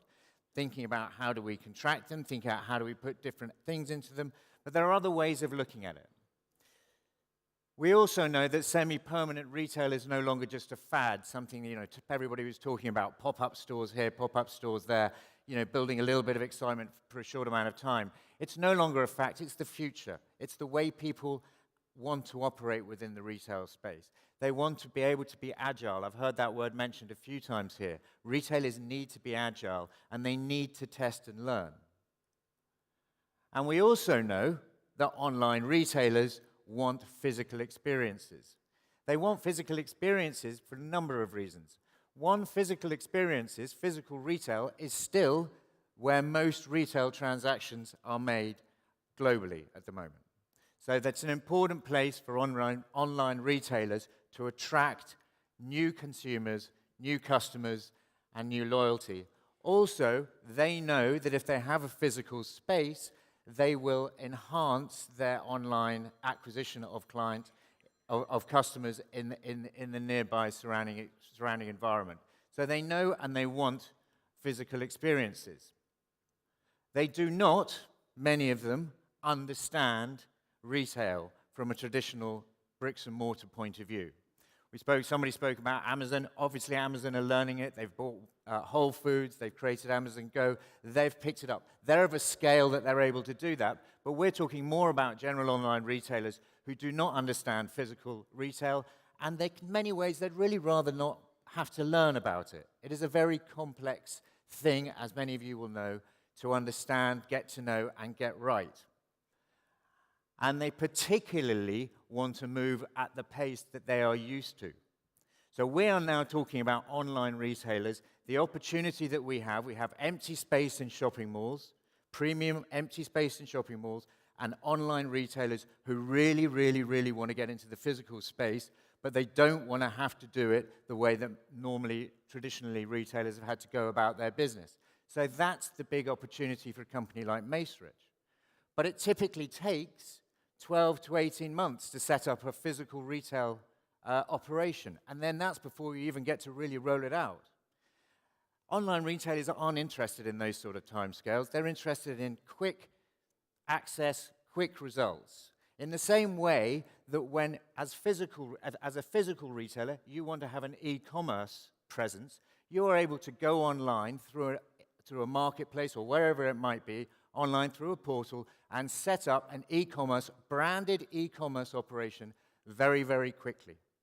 And they will expect the same thing as they're coming into the offline physical space. They want to move at the right pace they're used to. And so what we set about a target with Macerich of creating a platform that enabled online-only retailers, to create physical branded spaces within 4 weeks. And this video here will just give you the story outline, and then we'll dig into a little bit more detail in a moment.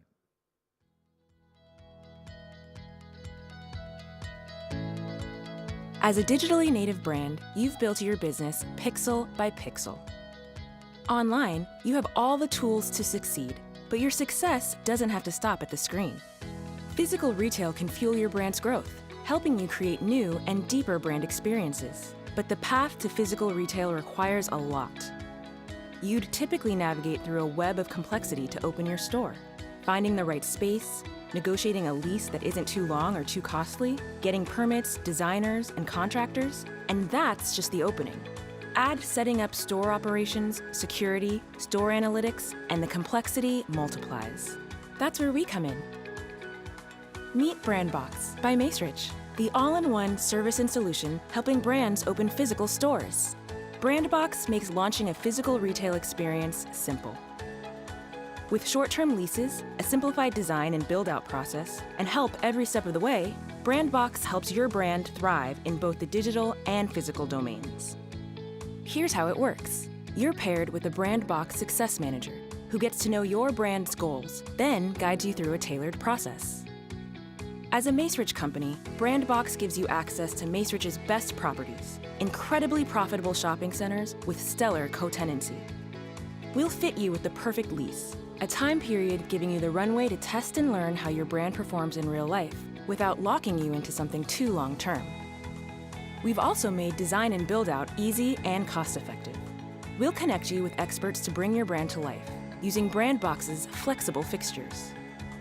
We'll even connect you with partners in technology that can help your store staff up and operate. Finally, we'll make sure you're set to leverage sensors that help you understand foot traffic, conversion, and customer flows, so you can test, optimize, and improve your store experience.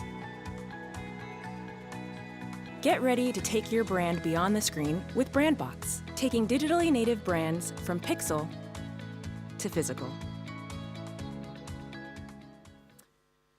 So it's a nice, exciting, interesting concept that we've been working very closely with them on, and it is now launched. But fundamentally, it goes back to that point. If you are an online retailer, the prospect of you going into the physical space is basically a nightmare. You're not used to it, you don't understand it, it's not the way you've thought, particularly if you're a digital native brand. You have all of this complexity to deal with, and as I said earlier, it'll take you 12 to 18 months to even really get your first store open. But with BrandBox, that was developed by Fitch with Macerich, we are able to take all of that complexity out of the system. And really just sort of breaking down what that process is, we just work very, very closely with the online retailers. We help them learn. We create a retail academy. It's a very, very quick process for them to learn. They need to learn what they need to learn. They don't need to learn everything. We then help them plan. We help them pick the right site in the right mall for them. We create the design intent for them. They don't really have to do anything except for click a few buttons in many ways. We will help them curate that store. That's how we continue to work alongside Macerich.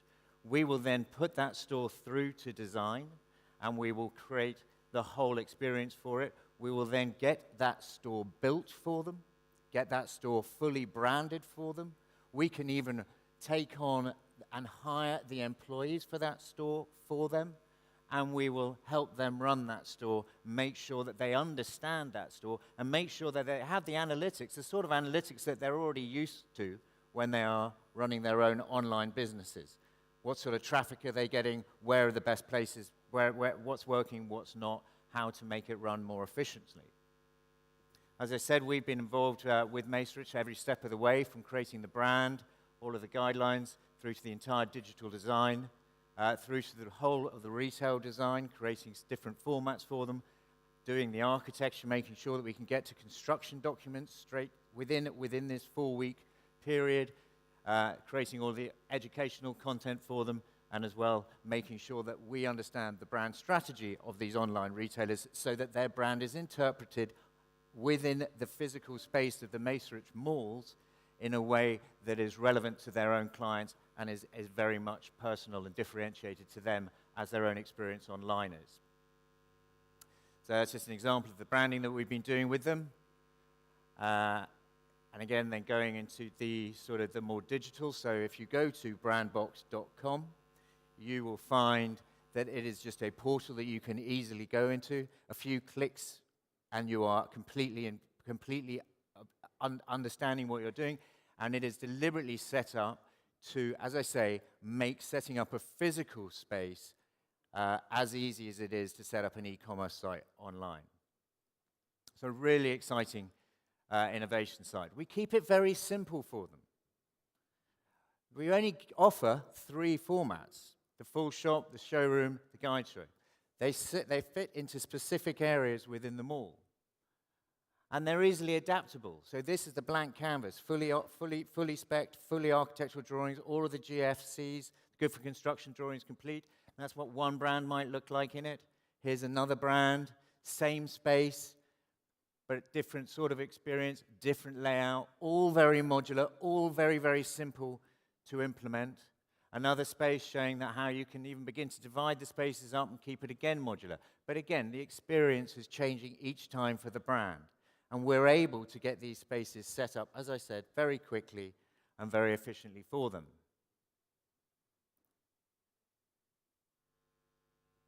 And once that is the case, we obviously set them up with the analytics. So We spoke about that so they can keep track of what they're doing. And we missed a slide, which I think is kind of important, actually. So just going to quickly go back. Hopefully it's after this one. No, maybe it's missed out. Okay, so this is not a pipe dream. This exists now. And I think it's incredibly exciting. This is a genuine problem for all retail destination owners around the world. It's more of a problem in other parts of the world. It's less of a problem in other parts of the world, but it is increasingly a problem. You have space to spare. How are you going to fill it? You have the perfect new customer, but they will only come to you if you make it very easy for them to do so. And so we have now launched this. This is a reality. It launched first in Macerach's Tyson Corner Center in Washington with 6 brands. And here's the look and feel of 4 of them right here. So you can kind of 3 of them right here and some of the outside. So you can see how this is actually beginning to get implemented. The press coverage has been fantastic. I mean, these things are important. It's important particularly for a brand like Macerich that wants to get this news out there so that all of these smaller online retailers are aware of what's going on, understand that it is bespoke built for them and meets their needs. And it's been successful, so it is rolling out across Santa Monica Place in California and Macerich's Scottsdale Fashion Plaza in Arizona. So it's working. It's exciting. And we just wanted to share that with you today. I think we just sort of to see how, as mall owners, mall operators yourselves, how you can start to think differently about solving what is going to become the most critical issue that you have and turn it into a genuine opportunity. And we can build different systems, different setups according to your needs. But again, it goes back, just to conclude, very simple 5 points. Mall owners need new tenants. Semi-permanent retail is no longer a fad, but the future, as is test and learn. You're trying to attract online type people. We all know that Facebook and all of the rest of these online players are always in beta. As retailers, we need to start thinking about how, particularly as mall operators, how we allow these sorts of new entrants into our market, how we get them to always be in beta, test and learn, make it easy for them to do. We know they want physical experiences. We know they're going to increasingly want physical experiences. They understand the value of the experience. They understand the halo effects of physical experience on their online businesses. They do not understand traditional retail, and they really don't need to actually really understand it in the sort of detail that many of us understand the physical retail space. We can take that pressure off them, and they need to move at pace. As I say, from 12 to 18 months to 4 weeks is a pretty good place to have got to. And just to conclude, that's what this has been about. It's about taking those digital native brands, those physical retail brands of the future that are currently digital native only, from pixel to physical, which is where they all want to get to.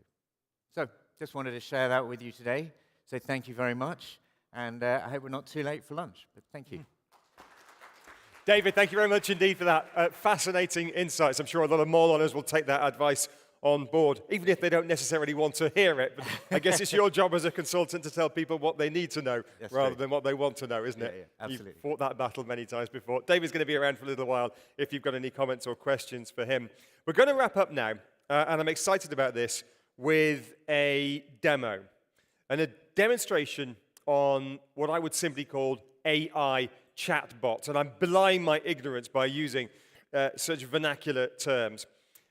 The person who's going to give the demo is Soufiane Houti, who's the founder and CEO of a company called Viaphone Technologies. It celebrates its 10th anniversary this year. It's been around a while. It's a technology company. It's headquartered in Dubai. It does a bunch of stuff, but there's 2 things I've picked out that I think illustrate what it does. Number 1, it creates loyalty schemes via artificial intelligence chatbots. And number 2, deep learning predictive analytics. We're going to find out more about it now. Ladies and gentlemen, please join me in welcoming our final speaker today, the founder and COO of Viaphone Technologies, Soufiane Houti.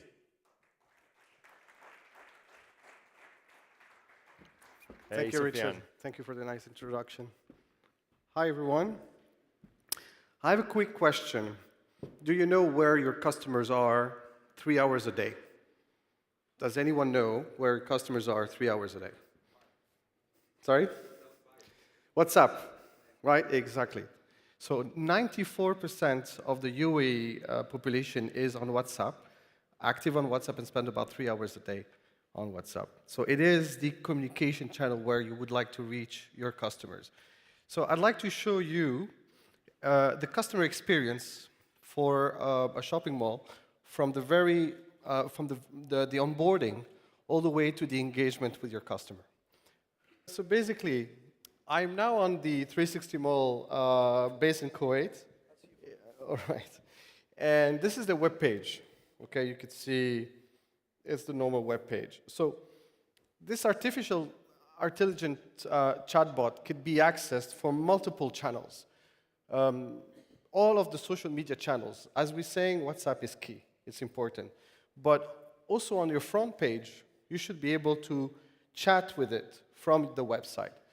And this chatbot is called Noof. All right, it has a persona, and you can access it directly from. Let me turn off the Wi-Fi. You can access it directly from the website. Okay.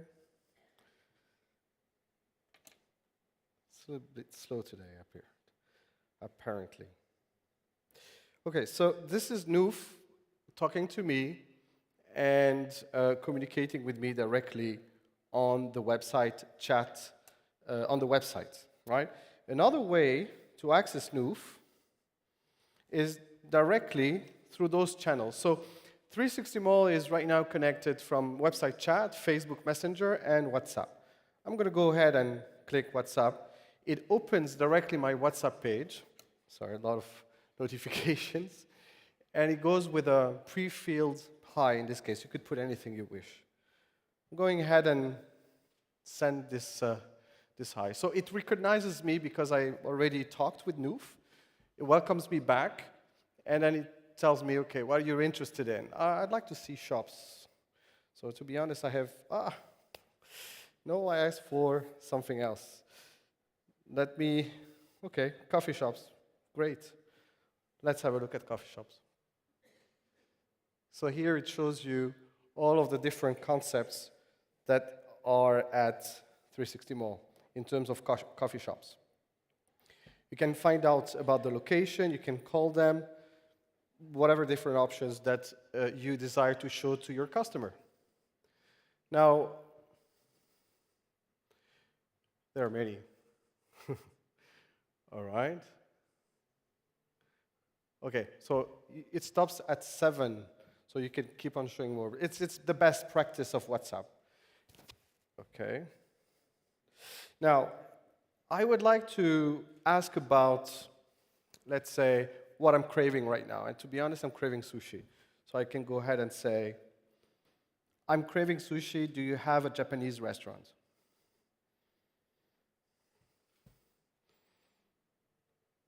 Okay, so for the best sushi joints in town, you can go to Sakura.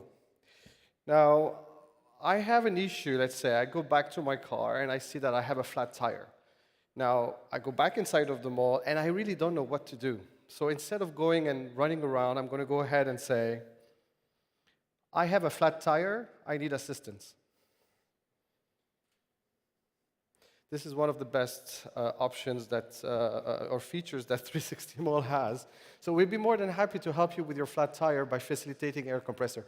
Please ask our team for assistance at the customer service desk next to Gate 1. I'm back in the mall. I'm next to Gap.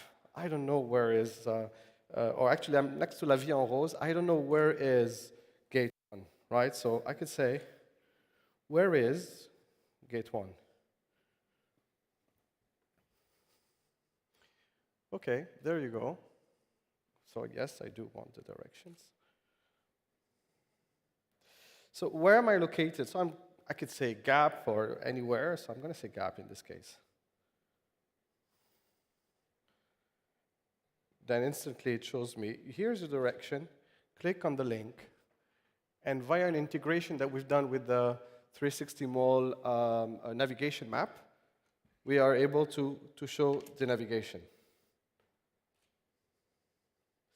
Now, another question that I may have for this chatbot. Yes, what movie, okay, or what is showing at the cinema?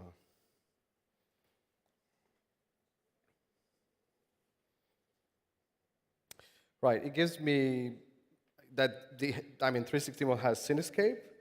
I could check out the movies, or I could see what's showing now. So via a direct integration with Cinescape, we're able to show you the movies that are happening as we speak at that particular shopping mall. So I don't have to download another external application called Cinescape.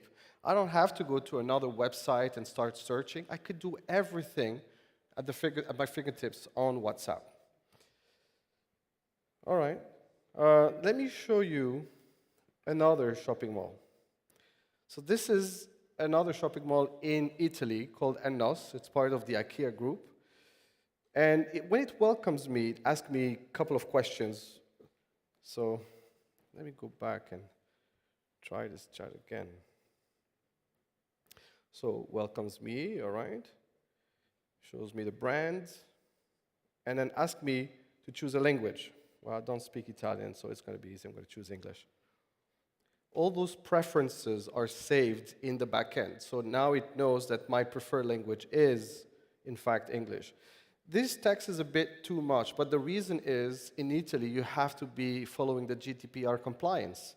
So customer data is very critical in this case. So I'm going to say that I do consent for full customer service and personalized experience. So I do consent. I send this number 2. All right, so I see it's the first time you're chatting with me. What's your name? Now it's allowed by me as a customer to say, yes, you can take my details. So I'll go ahead and put my name. So great to meet you, Sufyan. You may ask me about anything related to the mall. Choose one of the options below. All right, you can opt in, you can opt out. So here's one that I would like to ask. Where can I entertain my kids?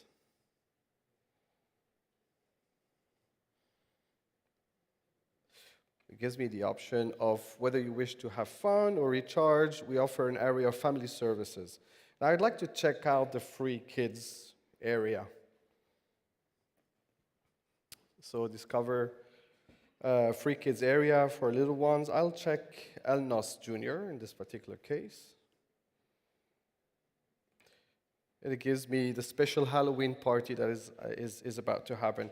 I can also ask for the opening hours because I'm interested to take my kids to this particular place. Now, you see here the next message. It gives me the timing, but the message after that, it's key. It's key in a chatbot that you cannot necessarily do on any mobile application, which is suggestive communication. You're able to tell the customer, based on where he is, to suggest something related to your corporate objectives, to the customer needs. In this case, it's telling me, by the way, would you like to check out the school holiday special hours? Well, obviously, it's soon to be Christmas, so I can start organizing myself for this. Or I could look at Smiland, which is another of their products. All right. I could say, again, the sushi. Sorry. Yes, oh, exactly.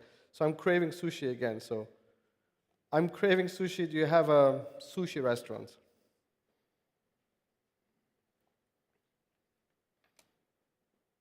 It goes ahead and it shows me 2 options. And I can get the directions, etc. So this is basically the whole engagement experience that you may have. I had a little video of what we've done at Mall of Emirates, where it shows that you can scan a receipt and actually start earning your points. This is a campaign we've run at Mall of Emirates during Eid and summer. So you go on WhatsApp and you just scan your receipt, and immediately it captures the amount that you've spent, and then you earn cash back. So again, this is where your customers are. Let's reach them where they like to be and enhance their customer experience. Thank you very much. Sufyan, thank you very much indeed.